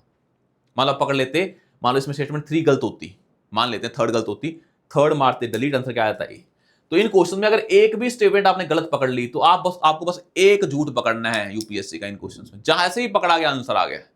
तो इन क्वेश्चंस की अप्रोच ऐसे होती है। तो इस माइंडसेट से पेपर सॉल्व करें। ये ना देखें 3 स्टेटमेंट्स हमें सही देखनी है, एक भी देख लें तो भी हो जाएगा। Now let's see the question number 81, नारी शक्ति वंदन अधिनियम। क्वेश्चन देखें, नारी जो आया था ना, वुमेन रिजर्वेशन, 3 स्टेटमेंट है। पहली पढ़ें, provisions will come into effect from 18th Lok Sabha. भाई 18th लोकसभा तो चल रही है ना, ये will come effect from the 18th Lok Sabha, तो 18 तो चल रही है, कहां पे इफेक्ट में आया? अभी तो आया ही नहीं है। जब तक डिलिमिटेशन कमीशन नहीं बैठता उसके बाद आएगा फोर्स में। ये कंडीशन थी ना जब पढ़ रहे थे न्यूज में कि ये एक्ट अभी फोर्स में नहीं आया। कब आएगा? जब डिलिमिटेशन कमीशन होगा, उसकी एक्सरसाइज होगी, उसके बाद करेंगे इसको इंप्लीमेंट। तो कंडीशन क्या थी? डिलिमिटेशन कमीशन, वो अभी तक हुआ नहीं है। और 18th लोकसभा चल रही है, तो कह रहे हैं कि 18th लोकसभा आते ही ये क्या आएंगे? फोर्स में आएंगे। तो वैसे ही गलत हो गया। और आपको पता है ऑप्शन देखें, एक भी गलत पकड़ लिया आंसर आ जाएगा। 1 इज इनकरेक्ट, तो answer is automatically is C. तो एक पकड़ लिया झूठा आपने, बस काम खत्म। ये सही है, this will be in force for 15 years after coming into effect. There are provisions for the reservation of seats for the scheduled caste women within the quota reserve for the scheduled caste. तो जो scheduled caste women है, उनका जो scheduled caste का कोटा है उसी में ही उनको इंक्लूड किया जाएगा, ना कि उनको as a women reservation category में माना जाएगा। तो there are provisions for reservation of seats for scheduled caste women, पर उनका कोटा कहां पे माना जाएगा? शेड्यूल्ड कास्ट में, ना कि वुमेन के कोटा में। अब देखें नेक्स्ट है हमारा क्वेश्चन नंबर 83। ये 82 हो गया है हमारा। Now let's see the next question, that is 83। Oh sorry, ये तो नहीं किया हमने कहां तक किया है? यहां तक किया था, लास्ट रह गया हमारा ये वाला 82। Which of the following statements about exercise Mitra Shakti, आ गया ना वर्ड मित्र शक्ति।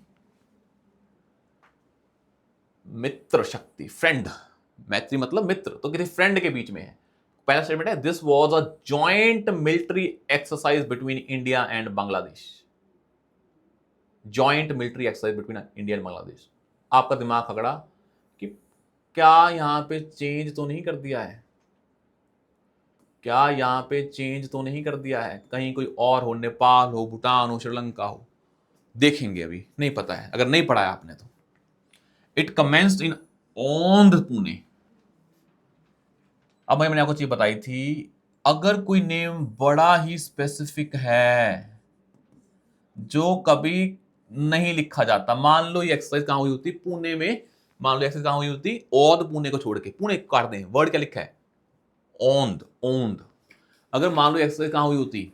यही मान लो ये एक्सरसाइज हुई होती आपकी कोई भी सिटी है जो बड़ी कॉमन है, मान लो चेन्नई में हुई होती, चेन्नई में हुई होती, या तो वो चेन्नई लिखता, अगर ना लिखता वो चेन्नई तो क्या लिखता? वो लिख देता बॉम्बे, वो लिख देता किसी और सिटी, जैसे कि ओडिशा की किसी सिटी के बारे में लिख देता, कोयम्बटूर लिख देता, चेन्नई लिख देता, बेंगलुरु लिख देता, कुछ भी लिख देता। जब उसे गलत करना है तो बड़े कॉमन नाम से करेगा ना। मैंने आपको बताया था, जब ऑप्शन गलत किए जाते हैं वो बड़े ही कॉमन नाम से किए जाते हैं। वो कोई ऐसा नाम ढूंढ के गलत नहीं किया जाता कि वो नाम किसी को पता ही ना हो, क्योंकि वो गलत ही करना है आपको, तो कॉमन नाम दे दो ताकि कंफ्यूज हो जाए बच्चे। तो कॉमन नाम सुने होते हैं, मन कहता है कि नहीं सुना हुआ है, मार देते हैं। तो जब गलत किया जाता है तो बड़े कॉमन चीजें बताई जाती हैं जो कि आपको नॉर्मल सुनते हैं। यहाँ पे वर्ड औंध क्यों चूज किया इसने? अगर ये गलत करना होता तो क्योंकि सही होगा तभी औंध लिखा होगा। तो ये तो हमारे उस लॉजिक से सही हो गया है। पहला हमें पता नहीं है। अगला है, joint response during counter terrorism operations was a goal of this operation. भाई जब हम करते हैं ना मित्र शक्ति, मतलब मिलिट्री एक्सरसाइज है, तो मिलिट्री एक्सरसाइज सब कुछ आता है, फिर काउंटर टेररिज्म क्यों नहीं आएगा? भाई अगर इकट्ठे काम कर रहे हैं तो terrorism is the biggest threat that India faces. तो अगर इंडिया फेस कर रहा है वो थ्रेट, तो भाई उसमें काउंटर टेररिज्म का एंगल तो होगा। And it is like was a goal of this operation, was not the primary goal, was not the core objective. वो वर्ड ही लिखे हैं, यहां पे कोई भी एडजेक्टिव नहीं लगाया है। was the core objective, was the primary goal, simple लिखा है was a goal। गोल तो सारे होंगे उसमें, ये तो वैसे ही जेनरिक स्टेटमेंट है। Indian air force was a part of this exercise, was a part। अब ये जॉइंट मिलिट्री एक्सरसाइज है और was a part। अब मुझे बताएं कि पहला दूसरा सही है और तीसरा भी सही है, दूसरा और तीसरा दोनों सही है, इसको क्रॉस करें। इसको क्रॉस करें, आंसर क्या है 1 2 एंड 3 या 2 3 एंड 4, मतलब 1 और 4 में से एक सही है, दोनों सही तो नहीं है, नीचे लिखा हुआ है भाई।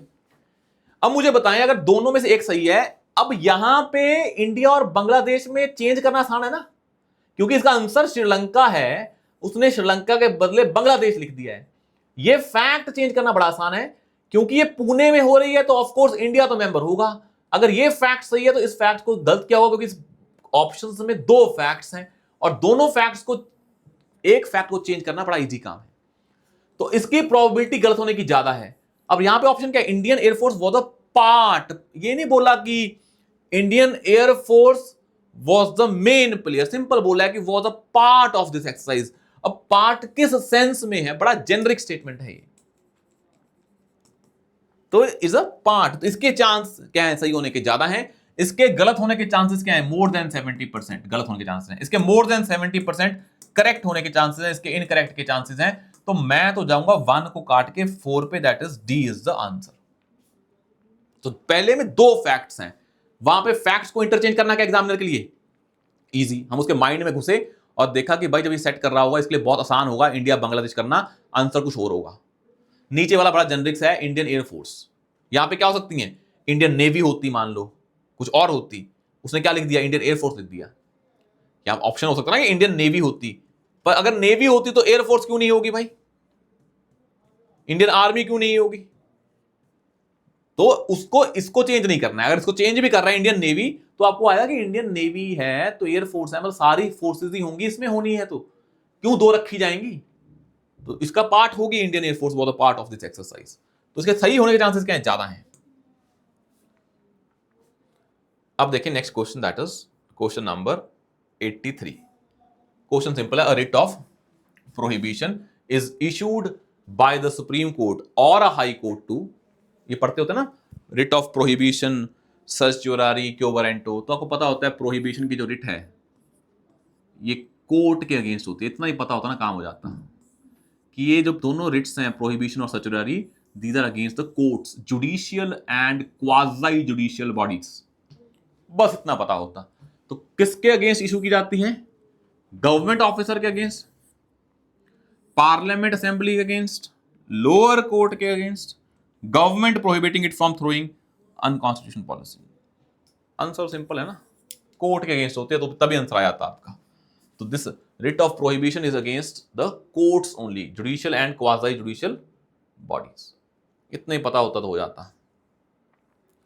अगला है, it is the governor of the state who recognizes and declares any community of that state as a scheduled tribe, it is the governor of the state which recognizes, तो आपने ये कर लिया, तो पता है पॉलिटी में क्या करते होते हैं, गवर्नर हो लिख देते हैं प्रेसिडेंट के बदले, प्रेसिडेंट के बदले गवर्नर, प्राइम मिनिस्टर के बदले प्रेसिडेंट, प्रेसिडेंट के बदले प्राइम मिनिस्टर, यही कहानी चलती रहती है, ऐसी वर्ड इंटरचेंज करते हैं, पार्लियामेंट के बदले प्रेसिडेंट, प्रेसिडेंट के बदले पार्लियामेंट, स्पीकर के बदले प्रेसिडेंट, प्रेसिडेंट के बदले स्पीकर, यही पोस्ट चेंज करते हैं, तो आपने इसको कर लिया highlight, it is the governor of that state, governor of the state who recognizes and declares any community of that state as a scheduled tribe. A community declared as a scheduled tribe in a state need not be so in the another state. मतलब अगर कोई community SC है एक state में, वो दूसरी state में SC हो ये कोई गारंटी नहीं है, मतलब इनडायरेक्टली क्या बोल रहे हैं, हर स्टेट की अपनी कैटेगरी होती है एससी की। तो अब आपको सिंपल फंडा पता है, लॉजिक भी, एक होती है एससी कम्युनिटी जो सेंटर लेवल पे होती है, एक होती है एससी कम्युनिटी स्टेट लेवल पे। तो आपको ये पता लग गया कि एक हमारी जो एससी कम्युनिटी डिक्लेयर करते हैं, तो एक तो होती है यूनियन लेवल पे, मान लो यूनियन गवर्नमेंट को यूपीएससी के एग्जाम में रिजर्वेशन देनी है, तो वो अपनी जो एससी कैटेगरी डिक्लेयर करते हैं इंडिया लेवल पे, उनको देते हैं रिजर्वेशन। अगर पंजाब स्टेट को अपने स्टेट पीसीएस एग्जाम में रिजर्वेशन देनी है, तो स्टेट की एससी कैटेगरी होगी। तो ये तो वैसे ही लॉजिकल है, ऐसा ही होता है, क्या आपको पता भी है।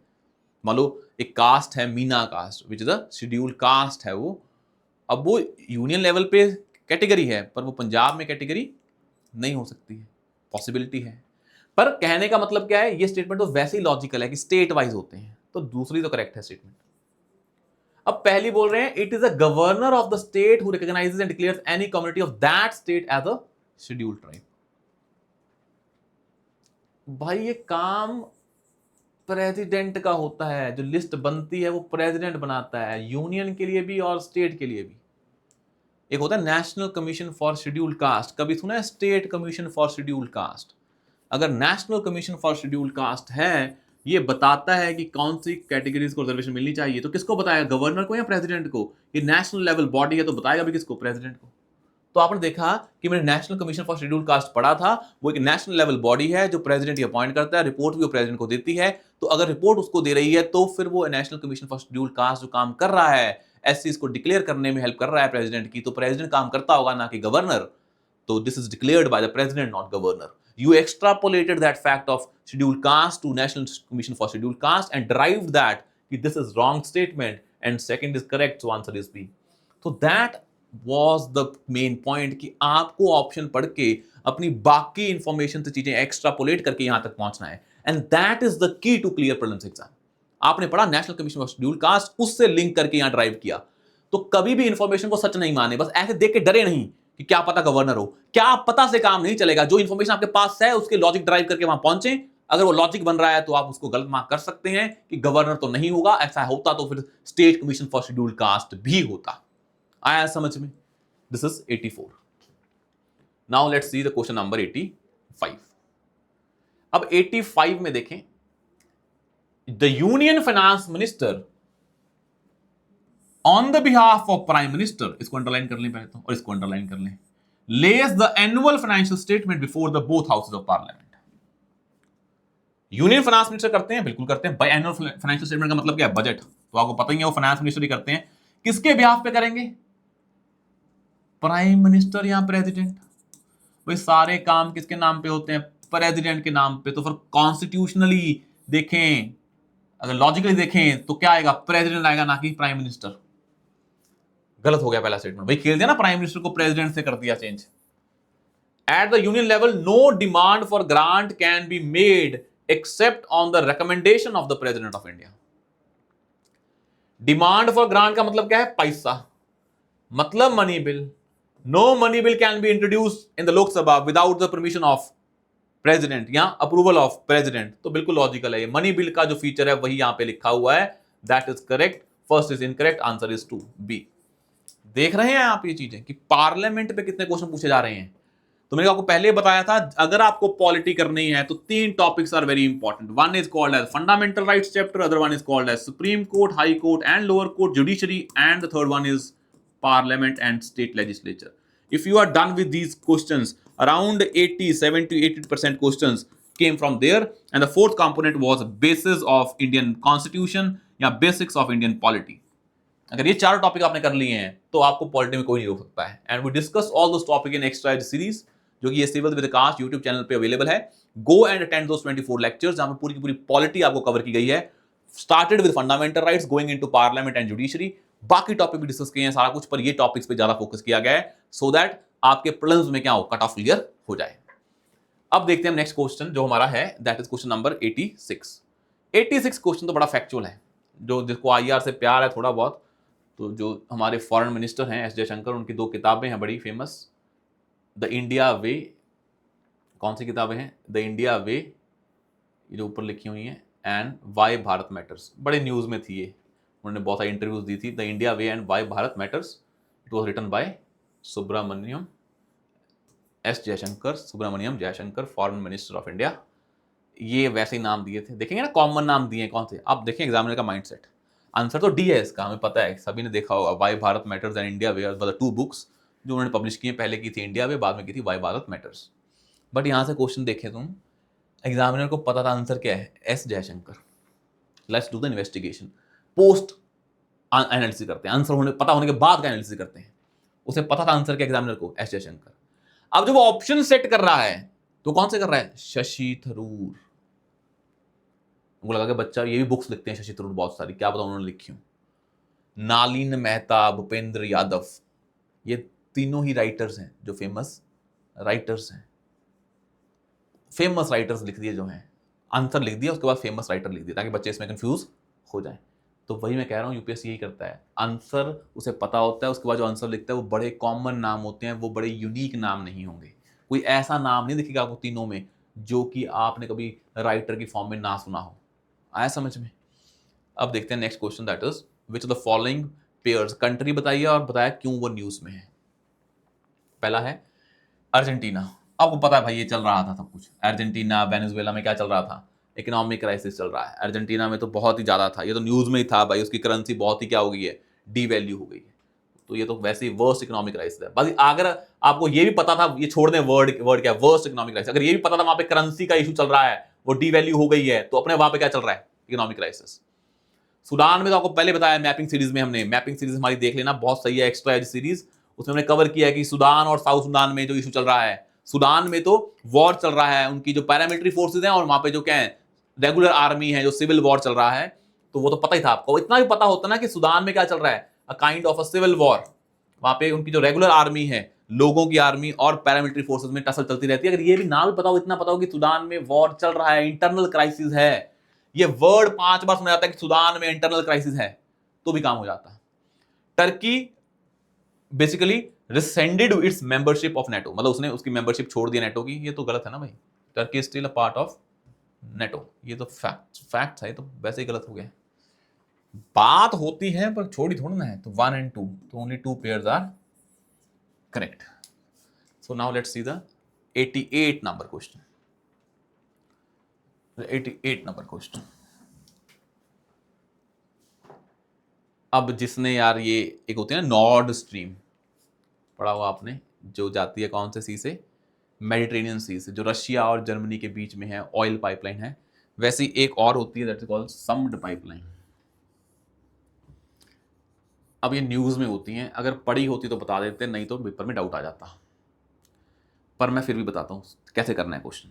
मान लो पाइपलाइन आपको नहीं पता है, is a strategic route for Persian Gulf oil and natural gas shipments to Europe.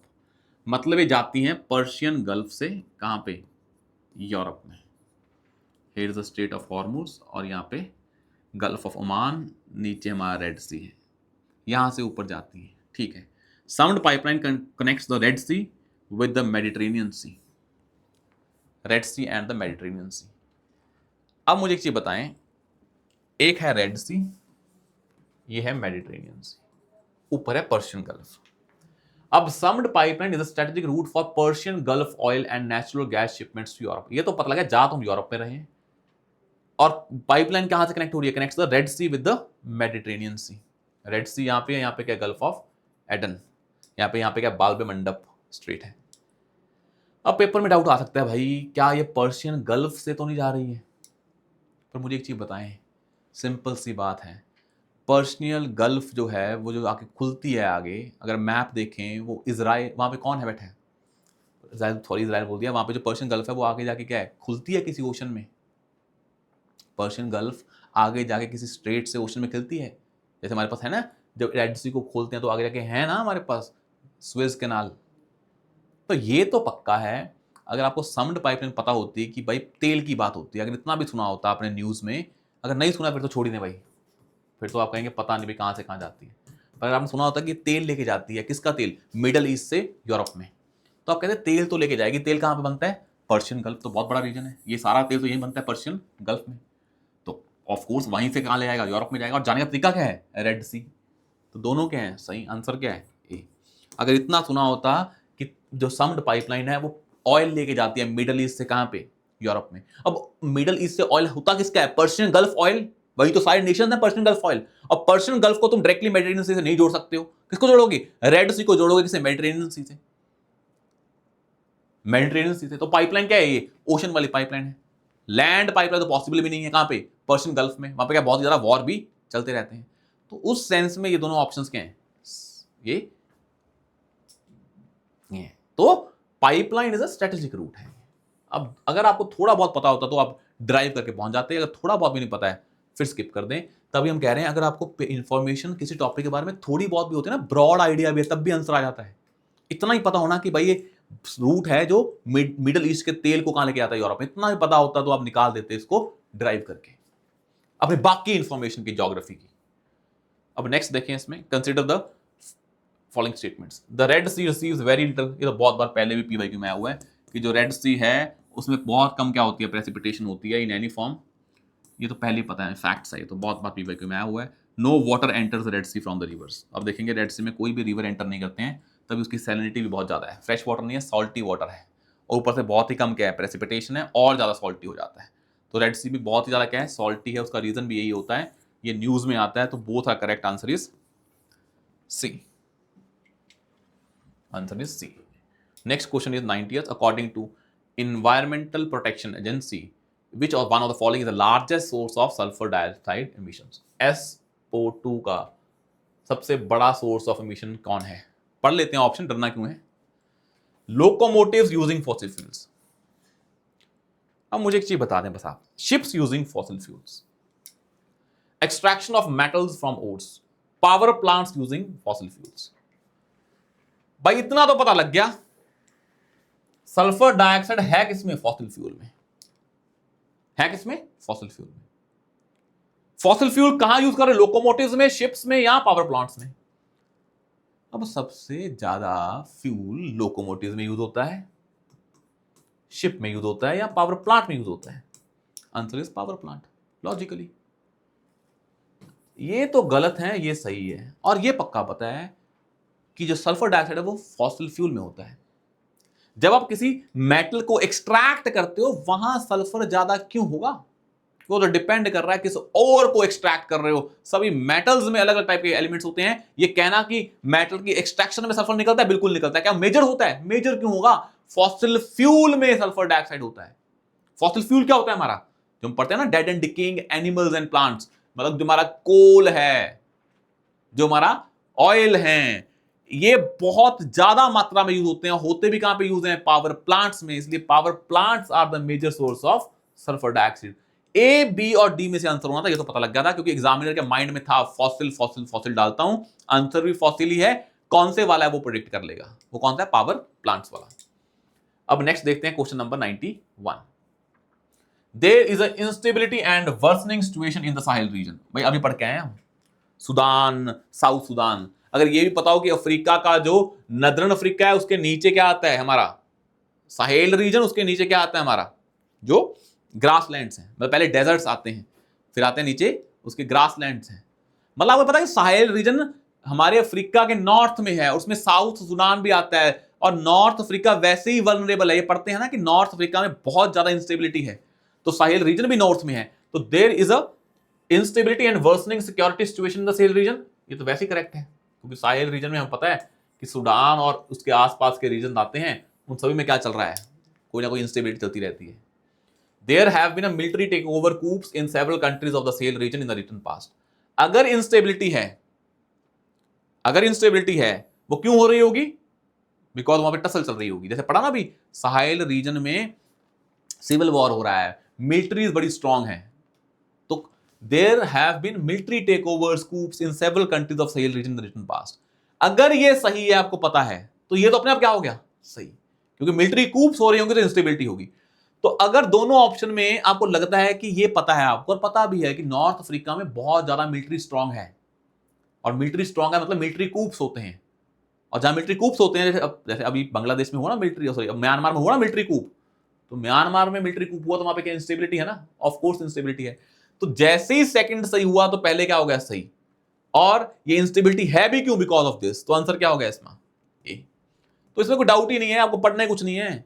अब बस ये समझ में आया कि दोनों स्टेटमेंट आपस में सिंक में है। दूसरी सही पता लगी तो पहली पक्का सही है, और जो पहली है उसका कारण क्या है, दूसरा है। तो आंसर क्या होगा इसका, ए। तो कभी ना सोचें कि हमें पता नहीं है, बस ब्रॉड भी पता है तभी भी आंसर पे पहुंच जाएंगे। ये स्टेटमेंट वाले क्वेश्चन टफ नहीं होते हैं, sometime becomes very very easy. अगला क्या है, India does not import Apple from USA. क्या पाप किया गया भाई, डज नॉट इंपोर्ट मतलब कोई एप्पल नहीं आता यूएसए से, क्या है ये भाई, इंपोर्टेड एप्पल्स नहीं खाते हैं आप, यूएसए से भी आएंगे भाई एप्पल्स। एक आधा भी आता हुआ, कभी भी आता हुआ ना, टाइम लिखा है India does not import apples from USA since this, करता ही नहीं है, कब पता नहीं, अपने आप पूछते रहे। तो वैसे ही ब्रॉड स्टेटमेंट है ना, उसको पता है कि आते हैं तो लिख दिया, नहीं आते। पहला गलत आंसर वैसे ही आ गया, आंसर इज डी। पर आप दूसरा पढ़ लें, in India the law prohibits the import of GM crops without the approval of. हाँ, तो इंडिया में जीएम क्रॉप्स लेके आने हैं तो आपको जेनेटिक इंजीनियरिंग अप्राइजल कमेटी से पूछना पड़ता है। वो तो लॉजिकल भी है कि जीएम क्रॉप्स को हम ऐसे फ्रीली तो आने नहीं देंगे, लॉजिक है तो ये स्टेटमेंट क्या है, बिल्कुल करेक्ट है। नेक्स्ट देखें 93 क्वेश्चन नंबर 93। आई होप ये आपको चीजें समझ में आ रही होंगी। यही तरीका है पेपर में ज्यादा मार्क्स लेने का। ये सारे पॉलिटी के क्वेश्चन हैं, बड़े लॉजिकल हैं, आपको लॉजिकली करवा देते हैं। पॉलिटी में देखेंगे इस पन्ने में पार्लियामेंट पार्लियामेंट लिखा हुआ, स्पीकर पार्लियामेंट, तभी आपको बताया भी था कि parliament topic is very very important. Now let's see the question number 93। Question number 93। With reference to the Speaker of the Lok Sabha, consider the following statements. While any resolution for the removal of the Speaker of the Lok Sabha is under consideration, what are the options? भाई अगर speaker Lok Sabha जो बैठा होता है गद्दी पे, उसके removal की बात हो रही है, अगर उसके रिमूवल की बात हो रही है, क्या वो गद्दी पे बैठेगा? नहीं, फिर तो क्या हो जाएगा, conflict of interest. He shall not preside, of course logic बोलता है, नहीं तो क्या हो जाएगा, conflict of interest. He shall have not the right to speak. क्यों भाई? जस्टिस का एक प्रिंसिपल क्या है कि जिसके अगेंस्ट आपने कोई एक्यूजेशन लगाई है, that person should have a right to speak so that he can also put his own opinion. That is principle of natural justice. ये तो प्रिंसिपल ऑफ नेचुरल जस्टिस के अगेंस्ट हो जाएगा। Can not speak, why not speak भाई? This is wrong. He shall not be entitled to vote on the resolution in the first instance. भाई क्योंकि speaker जो है वो हाउस का मेंबर है, वोटिंग हाउस में हो रही है, then speaker should also have the right to vote. क्योंकि स्पीकर का रिमूवल कौन करता है? हाउस, और हाउस का मेंबर कौन है? स्पीकर। देन स्पीकर जो प्रिजाइड नहीं कर रहा है तो वो अपनी रिमूवल की मोशन पे वोट डाल सकता है। टाई होगा तो नहीं डालेगा, तो बायस हो जाएगा, तो पहले तो करेगा ही। ही इज नॉट इंटाइटल्ड, गलत, इंटाइटल्ड तो है ही।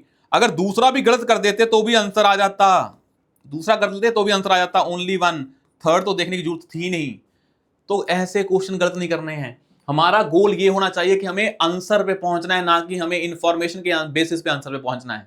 आपको बस एक पता था कि दूसरा क्या इलॉजिकल है, क्या हो जाएगा, प्रिंसिपल ऑफ नेचुरल जस्टिस के अगेंस्ट है, दूसरा गलत किया, आंसर आ गया वन। तो always keep that thing in mind.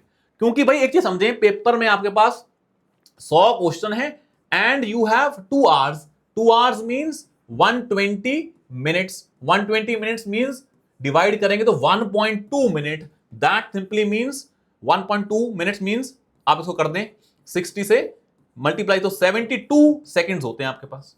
तो you get 72 second, 72 second for one question. तो अगर पेपर में ये क्वेश्चन जल्दी जल्दी करके आपने देखा कि he shall not have the right to speak, आपने लगा ये बिल्कुल गलत है, आपने देखा भाई आंसर भी आ रहा है, आपने आंसर निकाला, आगे बढ़ गए। ऑफ कोर्स स्टेटमेंट्स को एक बार दोबारा पढ़ लो ताकि आंसर को और क्लैरिफाई कर लो, पर ये नहीं है बैठ के उस पर क्या कर रहे हैं, 72 सेकंड से ज्यादा लगा रहे हैं। और अगर आप अपनी इंफॉर्मेशन में बिल्कुल श्योर हैं, सेकंड स्टेटमेंट पे 500% श्योर हैं, देन तो सेकंड गलत करके आंसर वन पे पढ़ दें, बाकी स्टेटमेंट देखे भी ना, if you are very very sure about second. But try, अगर आप बिल्कुल भी श्योर हैं, एक बार बाकी स्टेटमेंट पढ़ के उनको भी कंक्लूजन पे निकाल दें। बट एक बार ये ना करें कि उसको बार बार पढ़ते रहें। You have only 72 seconds for a single question. अगर आपने इस पे 3 मिनट लगा दिए, बाकी क्वेश्चंस पे लॉजिक्स हैम्पर करेंगे पढ़ेंगे।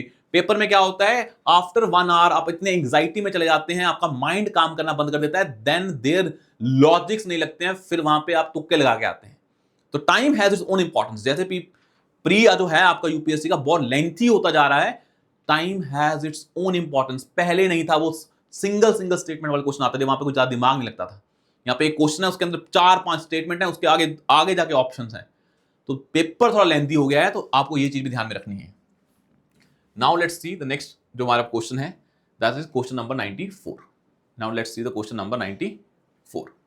अब 94 देखेंगे ना तो आपको समझ में आएगी एक चीज कि भाई पार्लियामेंट वाला क्वेश्चन पता नहीं क्या इसको यूपीएससी को प्यार है, तो कभी भी पार्लियामेंट वाले क्वेश्चंस को इग्नोर ना करें। तभी कह रहे थे लक्ष्मीकांत का पार्लियामेंट चैप्टर को रट लें भाई, 7-8 क्वेश्चंस आ रहे हैं। इतने क्वेश्चन तो पूरा का पूरा ज्योग्राफी पढ़ के, एशियन हिस्ट्री, मिडिवल हिस्ट्री पढ़ के सही ना कर पाए आप, जो एक चैप्टर पढ़ के सही कर सकते हैं। तभी आपको बताया था कि एक चैप्टर लक्ष्मीकांत का गिविंग यू 7 क्वेश्चंस, एक 2 सब्जेक्ट है एशियन और मिडिवल, और वो पार्लियामेंट के 7 क्वेश्चन लक्ष्मीकांत में लिखे हुए हैं, उसके 14 नंबर लेने के चांसेस क्या हैं, 100% है अगर आप पढ़ के गए हैं। कोई लॉजिक है ही नहीं कि आप उस पर नंबर नहीं ले पाएंगे। पर एशियन मिडिवल आप पढ़ के भी चले जाए, रट के भी चले जाए, पूरी बुक रट लें एनसीईआरटी की एनसीईआरटी, तो भी 7 क्वेश्चन नहीं आएंगे। अगर आ गए तो 7 में से 2 ही सही होंगे। तो तभी कह रहे हैं कि always study on the basis of outcome, कि भाई मुझे बेनिफिट होगा या नहीं होगा। दिस 80-20 रूल की 20% सिलेबस से 80% क्वेश्चन आएंगे, वो 20-30 भी हो सकता है, पर मतलब माइनॉरिटी सिलेबस से मेजॉरिटी क्वेश्चन आएंगे और मेजॉरिटी सिलेबस से माइनॉरिटी क्वेश्चन आएंगे, and that you have to detect भाई कौन सा टॉपिक्स इंपॉर्टेंट है, and PYQs are the guide for that. तो ये एक्सरसाइज आपको साथ साथ में करती रहनी है। अब नेक्स्ट देखें, फिर पार्लियामेंट पे क्वेश्चन है कि भाई जो बिल होता है उस पर क्वेश्चन है कि अ bill pending in the Lok Sabha lapses on it's resolution. आपको पहले बताया हुआ है हमने, सिंपल सा कंसेप्ट, कुछ नहीं याद करना है। अगर कोई भी बिल है उस पे लोकसभा से लिंक आ रहा है, कोई भी ऐसे समझे आपका जो बिल है ये नाव की तरह है, इस नाव में अगर लोकसभा का एलिमेंट आ गया तो नाव डूब जाएगी। अब bill pending in the Lok Sabha, क्या लोकसभा आया, बिल्कुल, क्या होगी, ये डूब गई। अब bill pass by Lok Sabha and pending in Rajya Sabha, भाई क्योंकि इस बिल में लोकसभा का एलिमेंट है तो ये भी क्या हो जाएगा, डिसॉल्व हो जाएगा। A bill in the regard to which President of India notified his or her intention to summon the House to a joint sitting lapses on the dissolution of Lok Sabha. A bill in the regard to which President ने, मान लो लोकसभा ने bill pass किया, राज्यसभा ने पास किया, president ने उसको joint sitting के लिए भेज दिया, क्या बिल लैप्स हो जाएगा, नहीं होगा। ये आपको पहले बताया था, अगर बिल जॉइंट सिटिंग के लिए चला गया है फिर तो लोकसभा ने पास ही कर दिया है। अब नाव पे लोकसभा का एलिमेंट है ही नहीं है, प्रेसिडेंट का एलिमेंट है, तो प्रेसिडेंट ने आगे जॉइंट सिटिंग बुला ली है, तो अब तो क्या होगा, बिल लैप्स नहीं होगा। तो 3 तो गलत हो गया है। 3 गलत हुआ तो हमारे पास क्या है, हम ये भी पता था कि 1 and 2 आर करेक्ट, तो ये वैसे ही गलत हो गया, ये भी गलत, ये भी गलत, 1 and 2 are correct, answer is 1 and 2। Third तो देखना भी नहीं है, वो तो पहले ही पता लग गया हमें, पर थर्ड इज इनकरेक्ट, वो लैप्स नहीं होता है। अगला देखिए, ये भी पार्लियामेंट पे है, ये भी पार्लियामेंट पे है। बड़े बड़े 3 क्वेश्चन भाई, 6 नंबर दे रहे हैं आपको एक पन्ना, बड़ा मुश्किल काम है ये, अगर आप इसको इग्नोर कर रहे हैं पार्लियामेंट चैप्टर को। और जिसके पार्लियामेंट पे से क्वेश्चन गलत हो रहे हैं तो भैया ब्लंडर कर रहे हैं। इन 3 क्वेश्चन को 93, 94, 95, अगर ये किसी के भी 93, 94, 95 क्वेश्चंस गलत हो रहे हैं, it means your basics are weak, it means you have to focus on your static part. आपने कोई क्वेश्चन किया करंट अफेयर का जो किसी को नहीं आता था, आपने सही कर दिया, उस पर खुश नहीं होना है, वो सही हो गया है, अगली बार सही हो इसका कोई गारंटी नहीं है।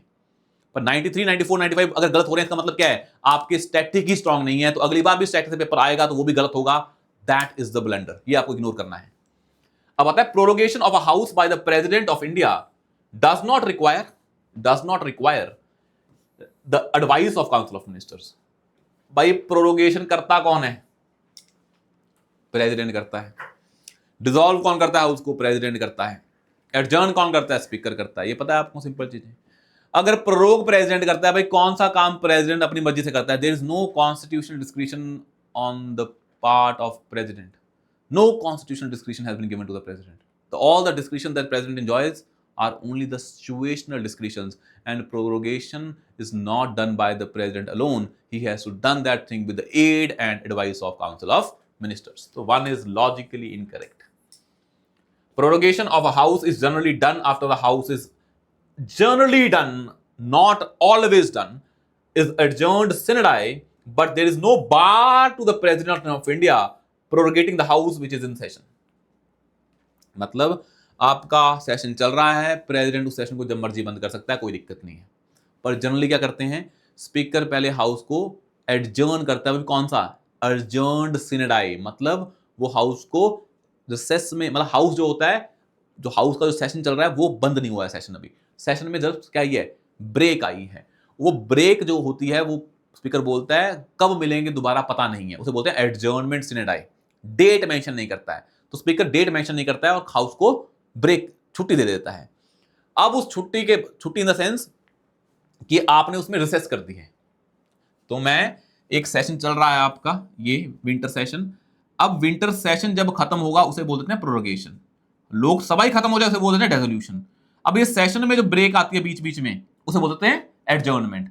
अगर स्पीकर क्या करता है, स्पीकर को पता लग जाता है कि सेशन खत्म हो गया है, मैं क्या करता हूं, हाउस को एडजर्न कर देता हूं सिने डाई, कब मिलेगा ये नहीं बताऊंगा, तो उससे पहले ही जो ये बोल देता है उसके बाद क्या करता है, प्रेसिडेंट करता है, हाउस को प्रोरोग कर देता है और फिर नया सेशन आता है बाद में।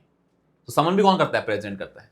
तो कहने का मतलब हाउस को समन भी प्रेजेंट करता है, प्रोरोग भी प्रेजेंट करता है, डिसॉल्व भी प्रेजेंट करता है, पर एडजर्नमेंट कौन करता है? स्पीकर। और एक होती है एडजर्नमेंट सिनेडाई, पहले स्पीकर वो करता है, उसको समझ के जो प्रेसिडेंट है हाउस को प्रोरोग कर देता है। तो उस सेंस में ये बिल्कुल सही स्टेटमेंट है। Dissolution of the Lok Sabha is done by the President of India, who, save in exceptional cases, does so on the advice of Council of Ministers. तो हाउस को डिसॉल्व करेगा president on the advice of council of ministers.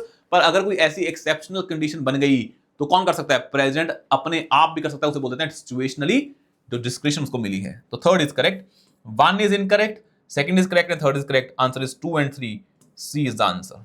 ये आपको concept पता होने चाहिए। इसका answer क्या है? C is the answer. Next is 96, the European parliament approved the net zero industry act recently. ये न्यूज में था कि यूरोपियन पार्लियामेंट ने ऐसा किया है और उसने बताया भी है कि हम क्या करेंगे? कार्बन न्यूट्रलिटी अचीव करेंगे by certain year, that is 2040 कह रहे हैं ये, and therefore aims to develop all of its own clean technology by that time. मुझे एक चीज बताएं, 2040 तक they will develop all of its own clean technology by that time. सब कुछ अपने खुद बनाएंगे। भाई ये टाइम पीरियड ना 50 है, यूपीएससी फैक्ट पे खेला है। अब दोनों स्टेटमेंट हैं, ये तो बिल्कुल सही है, न्यूज में थी, बस इस पे खेलने के चांसेस थे, वो खेल भी गया है। ईयर को 2050 को 2040 कर दिया। This is incorrect. जैसे ही incorrect answer is C. But आपको पता होना चाहिए था यहाँ कि 2040 तक या 2050 तक अगर आपको करना होता है क्वेश्चन तो बोलते हैं मैं फैक्ट को गलत ही मानूंगा। ईयर पे गेम खेला गया है और खेलता रहा है पहले भी, नंबर्स पे यूपीएससी खेलता है। आप वैसे भी सोच लें 2040 तक सब कुछ अपना कैसे बना लेगा वो? थोड़ा सा तो वक्त लगेगा ना, 25-30 साल, 10 साल में कैसे गोल है इसका? ठीक है, इसको कर सकते थे आप लॉजिकली। ईयर गलत होता है, आपको पता लग जाता कि 2040 में गेम खेली है। अब देखें 97, recently Venezuela has achieved its rapid recovery from its economic crisis, succeeded in preventing its people from migrating to other countries. भाई मुझे एक चीज बताएं, वेनेजुएला में अब तक क्राइसिस चल रहा है, सॉल्व कैसे कर लिया उसने? और भाई दूसरी बात, उसने रैपिड रिकवरी कर दी है। रिकवरी बोल दो भाई, एक तो हमें पता है कि वेनेजुएला अर्जेंटीना इकोनॉमिक क्राइसिस में है, रैपिड रिकवरी कर ली। क्राइसिस छोड़ो, ये नहीं कि क्राइसिस को सॉल्व कर लिया, रैपिड रिकवरी कर लिया। उसके बाद लोगों ने क्या कर दिया है? माइग्रेट नहीं कर रहे हैं। ये क्या बात है? And succeeded in preventing people from migrating to other countries. वहां बड़ा आज भी क्राइसिस चल रहा है। आप तो पता ही है यूएस प्रेसिडेंट ने क्या किया था वेनेजुएला के साथ, तो उसके बेस उस टाइम भी आपको पता होना था ऐसी चीजें। अगर मान लो आज क्वेश्चन आता तो भी क्या होता है? गलत ही होता। Venezuela has the world largest oil reserve. आपको ये तो पता ही है कि दोनों स्टेटमेंट कभी गलत नहीं होती हैं। अगर एक गलत है तो दूसरी अपने आप सही हो जाती है। और वेरी फैक्ट भी है कि Venezuela has the world's largest oil reserves. वैसे ही थोड़ा बहुत आइडिया हो तब भी पहुंच जाओगे आप। With reference to Digital India Land Records Modernization Program, Digital India Land Records Modernization Program, to implement the scheme, the central government provides 100% funding. और ये स्कीम क्या है? सेंट्रल सेक्टर स्कीम है, ये ऐसा कह रहे हैं, देखते हैं। Under the scheme cadastral maps are digitised. भाई लैंड रिकॉर्ड को डिजिटाइज करना है तो मैप्स को भी क्या करना पड़ेगा? डिजिटाइज। क्या गलत है इसमें? An initiative has been undertaken to transliterate the records of rights from the local language to any of the language of the Constitution of India. बिल्कुल भाई, ये तो कॉन्स्टिट्यूशन में जो 8 शेड्यूल है उसकी जो लैंग्वेजेस दी हुई हैं, तो हम ट्राई करते हैं ना कि सारी लोकल लैंग्वेज में आइए, क्योंकि लैंड रिकॉर्ड्स तो मेनली तो होते हैं ना फार्मर्स को लेके इशू है। Farmers are basically rural areas, वहाँ पे लोकल लैंग्वेज होती है। तो अच्छी बात है ना, ये कोई अच्छा इनिशिएटिव है। मुझे एक चीज बताएं, ये गवर्नमेंट का इनिशिएटिव है और ये अच्छी बात कर रहे हैं, तो गवर्नमेंट के इनिशिएटिव की अच्छी बात की जाएगी ना, गलत बात क्यों की जाएगी? तो कोई इसका कोई ऐसा मोटिव होगा कि लोकल लैंग्वेज में कन्वर्ट करें, तभी लिखा होगा ना। उसके मन में कैसे आ गया कि भाई नहीं, मतलब यहां पे ऑप्शन क्या था? स्कीम में ऐसा लिखा होगा कि इस प्रोग्राम के अंदर हम लोकल लैंग्वेज में कन्वर्ट नहीं करेंगे रिकॉर्ड्स को। लिखा होगा ना करेंगे, और करेंगे कौन सी लोकल लैंग्वेज जो कॉन्स्टिट्यूशन में रिकॉग्नाइज्ड है, क्योंकि हमारा संविधान के हिसाब से देश चलता है। ये थोड़ा लिखा होगा कि हम लोकल लैंग्वेज में कन्वर्ट नहीं करेंगे, वो तो नेगेटिव एस्पेक्ट होगा ना। तो स्कीम का पॉजिटिव एस्पेक्ट लिखा जाता है, गवर्नमेंट अपने पॉजिटिव एस्पेक्ट को ही दिखाएगी। तो गवर्नमेंट स्कीम में जो भी पॉजिटिव चीजें होती हैं वो सही होती हैं। गवर्नमेंट की स्कीम में कोई नेगेटिव चीज नहीं लिखी होती है। हाँ, अगर गवर्नमेंट स्कीम में बस खेला कहां पे जाता है मैक्सिमम, किस मिनिस्ट्री के अंदर है, सेंट्रल सेक्टर है या नहीं है, इस पे खेला जाता है। तो ये दोनों स्टेटमेंट तो वैसे सही हो गई है। अब ये तो बिल्कुल ही लॉजिक है ना भाई कि अगर उसमें मैप्स होंगे उसको डिजिटाइज किया जाएगा तभी तो वो स्कीम आई है। तो आप अगर ऐसा सोच रहे हैं कि क्या पता इस स्कीम में ये कंपोनेंट ना हो, ऐसे नहीं सोचना है। ये सोचना है कि अगर ये डिजिटल इंडिया होगी तो गवर्नमेंट क्या क्या इनिशिएटिव लेगी डिजिटल के लिए। तो ये अगर दोनों इनिशिएटिव सोच पा रहे हो आइडियल सेंस में तो सही है। वो ये नहीं सोचना है क्या पता ये कैडेस्ट्रल मैप्स को डिजिटाइज ना किया गया हो, बाकी चीजों को डिजिटाइज किया गया हो। ये नहीं करना है आपको। आपको समझना है कि डिजिटल प्रोग्राम है तो लैंड रिकॉर्ड में जो भी डिजिटल हो सकती हैं, यहां जो लैंड रिकॉर्ड्स को हम क्या कर रहे हैं, मॉडर्नाइज कर रहे हैं लोकल लैंग्वेज में, क्या वो अच्छी चीज है? क्या वो आइडियल चीज है? अगर है तो हाँ है। कभी भी पेपर में, यूपीएससी के पेपर में गवर्नमेंट स्कीम्स को लेकर नेगेटिव एस्पेक्ट्स नहीं लिखे जाते, हमेशा पॉजिटिव लिखे जाते हैं। और जो ऑप्शन गलत करती है वो फैक्चुअल ऑप्शन गलत करती है, ना कि जो ऑब्जेक्टिव्स गलत करती है। स्कीम के objectives are mostly 90% are correct. हमें आपको वो करेक्ट ही करके आने, आपको इनकरेक्ट करने भी नहीं है। और यहां पे ये सही है ऑप्शन, पर ये आप पे डिपेंड है कि आप इसको सेंट्रल सेक्टर मानते हैं या सेंट्रल स्पॉन्सर मानते हैं। पर ये पक्का था कि आंसर 2 और 3 आर करेक्ट। तो आंसर इसमें से या तो बी होता या डी होता। आंसर इज डी, पर आप बी भी लगा सकते हैं अगर आपको लगता है कि यहां पे गेम खेली है, कोई दिक्कत नहीं है। पर हां, आप ये काम नहीं करेंगे। आप क्या कर रहे हैं, 2 और 3 में से कोई गलत मार्क कर रहे हैं। 1 मार्क कर दिया, माफ है वो, क्योंकि वो फैक्ट है। कई बार आपको याद भी हो सकता है कि सेंट्रल सेक्टर है, सेंट्रल स्पॉन्सर्ड है, उसमें डाउट आएगा, कोई दिक्कत नहीं है। पर इनमें डाउट ना आए, क्योंकि गवर्नमेंट की स्कीम्स के ऑब्जेक्टिव्स आर ऑलवेज करेक्ट अगर वो ब्रॉड उस फिलॉसफी से मैच कर रहे हैं। उसको इस बेसिस पे गलत नहीं करना है कि क्या पता इसका पार्ट हो या ना हो। तो गवर्नमेंट स्कीम में उसके ऑब्जेक्टिव्स को पॉजिटिव लाइट में दिखाया जाता है। गवर्नमेंट का एग्जाम है, इसमें गवर्नमेंट को नेगेटिव सेंस में नहीं दिखाया जाता है। आया? ये कभी लिखेंगे इस स्कीम में जो पार्ट नहीं है वो लिख दें और बोलें गलत है, तो गवर्नमेंट की बेइज्जती होगी ना। तो उस सेंस में वो कभी नहीं करते हैं ऐसे। देखना खोल के पीवाई, क्योंकि मैं आपको आगे भी दिखाऊंगा गवर्नमेंट स्कीम्स पे कैसे ऑप्शंस बनते हैं। नेक्स्ट इज क्वेश्चन इज जो 99, प्रधानमंत्री सुरक्षा नेतृत्व अभियान। अगर आप पढ़ेंगे, ये जो स्कीम है, ये स्कीम थी कि जो भी प्राइवेट लोग हैं, डॉक्टर्स हैं, वो गवर्नमेंट फैसिलिटीज का यूज करके प्रेग्नेंट वुमेन को मंथ के एक पर्टिकुलर डे में कोई भी उसकी सर्विसेज दे सकते हैं जो भी प्रेग्नेंट वुमेन को रिक्वायर्ड होती है। यह प्रधानमंत्री सुरक्षित मातृत्व अभियान। एक स्कीम और है प्रेग्नेंट वुमेन के लिए, वो गवर्नमेंट की स्कीम है। वो वहां गवर्नमेंट डॉक्टर्स देते हैं, उसमें सब कुछ देते हैं, वो सर्विसेज गवर्नमेंट फैसिलिटी में देते हैं, पूरा पूरा का पूरा देते हैं कि भाई जो थर्ड ट्राइमेस्टर है। पर वो ये स्कीम नहीं है। तो this scheme guarantees a minimum package of antenatal care services to women in their second and third trimesters of pregnancy and 6 months post delivery health care service in any government health facility. This is a scheme जो different scheme है, ना कि ये scheme है। तो ये तो वैसे ही गलत है। तो एक है प्रधानमंत्री सुरक्षित मातृत्व अभियान। ये है under the scheme private sector health care providers of a certain specialities can volunteer to provide services at nearby government health facilities. So second is answer, answer is B. Answer is not 1। ये एक और scheme है same. आप जाके देखेंगे दोनों schemes हैं, दोनों के पार्ट कर दिया, ऑब्जेक्टिव्स को इंटरचेंज करके लिख दिया है। तो प्रधानमंत्री सुरक्षित मातृत्व अभियान is basically involvement of private doctors जो अपनी सर्विसेज को फ्री ऑफ कॉस्ट देना चाहते हैं गवर्नमेंट फैसिलिटीज में, ताकि प्रेग्नेंट वुमेन की हेल्प हो सके। आया समझ में? ताकि मैटरनल मोर्टेलिटी रेट हमारा कम हो सके। ये थोड़ा फैक्चुअल है। अगले प्रधानमंत्री श्रम योगी मानधन योजना, पेंशन स्कीम थी। श्रम योगी मानधन योजना, जो लोग काम करने वाले हैं अनऑर्गेनाइज सेक्टर के, उनको पेंशन मिलती रहे बाद में भी, क्योंकि वो अनऑर्गेनाइज सेक्टर में है तो वहाँ पे कोई सोशल सिक्योरिटी होती नहीं है। तो हमने बोला कि आप लोग कुछ पैसा कंट्रीब्यूट करो, कुछ हम करेगी गवर्नमेंट, आपको 60 साल के बाद क्या देंगे, पेंशन देंगे।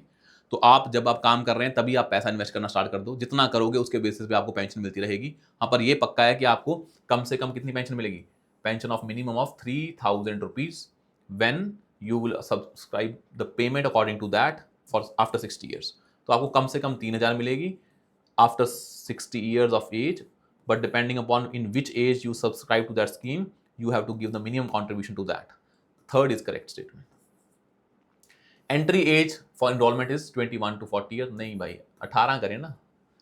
जब आप हो ही गए हैं माइंड रहे नहीं, अब हो ही माइंडर है ही नहीं है, लीगल एज आ गई है आपकी, तो 18 से क्या है, तो वैसे नंबर चेंज कर दिया। अब यहां पे फैक्ट में खेला गया है तो चांसेस है इस फैक्ट में नहीं खेला गया होगा। अगर किसी भी पेपर में 2 फैक्ट्स हैं 2 स्टेटमेंट्स में, और एक में आपको पता है खेल लिया, इसने गेम खेल लिया यूपीएससी ने, अगर ये गलत है दूसरे के चांसेस क्या सही होने के ज्यादा हो जाते हैं, तो इसलिए ये सही भी है।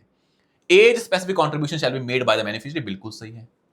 Family pension is applicable to the spouse and unmarried daughters. इसमें क्या है, पहली गलत है, तो आपने पहली गलत कर दी। आंसर क्या है? 2 3 एंड 2। तो 2 तो 3 है, थर्ड भी सही है, तो आंसर वैसे ही क्या आ गया? बी। फोर्थ इज इनकरेक्ट, वैसे ही इनकरेक्ट है क्योंकि फैमिली पेंशन किसको देंगे? स्पाउस को देंगे, ना कि अनमैरिड डॉटर को। आपने ये सब्सक्राइब की हुई थी स्कीम, आपकी डेथ हो गई, आपके जो स्पाउस है उसको क्या दे देंगे हम? पेंशन दे देंगे, जो भी 50% ऑफ द अमाउंट होगी, but not to the unmarried daughters. It's a very specific part of that, but it's wrong. तो this is done, we are done with the paper 2024। I hope जो भी हमने यहाँ पे पैटर्न्स बनाए हैं will be useful for you in the UPSC prelims exam. In next session we will start with the paper 2023.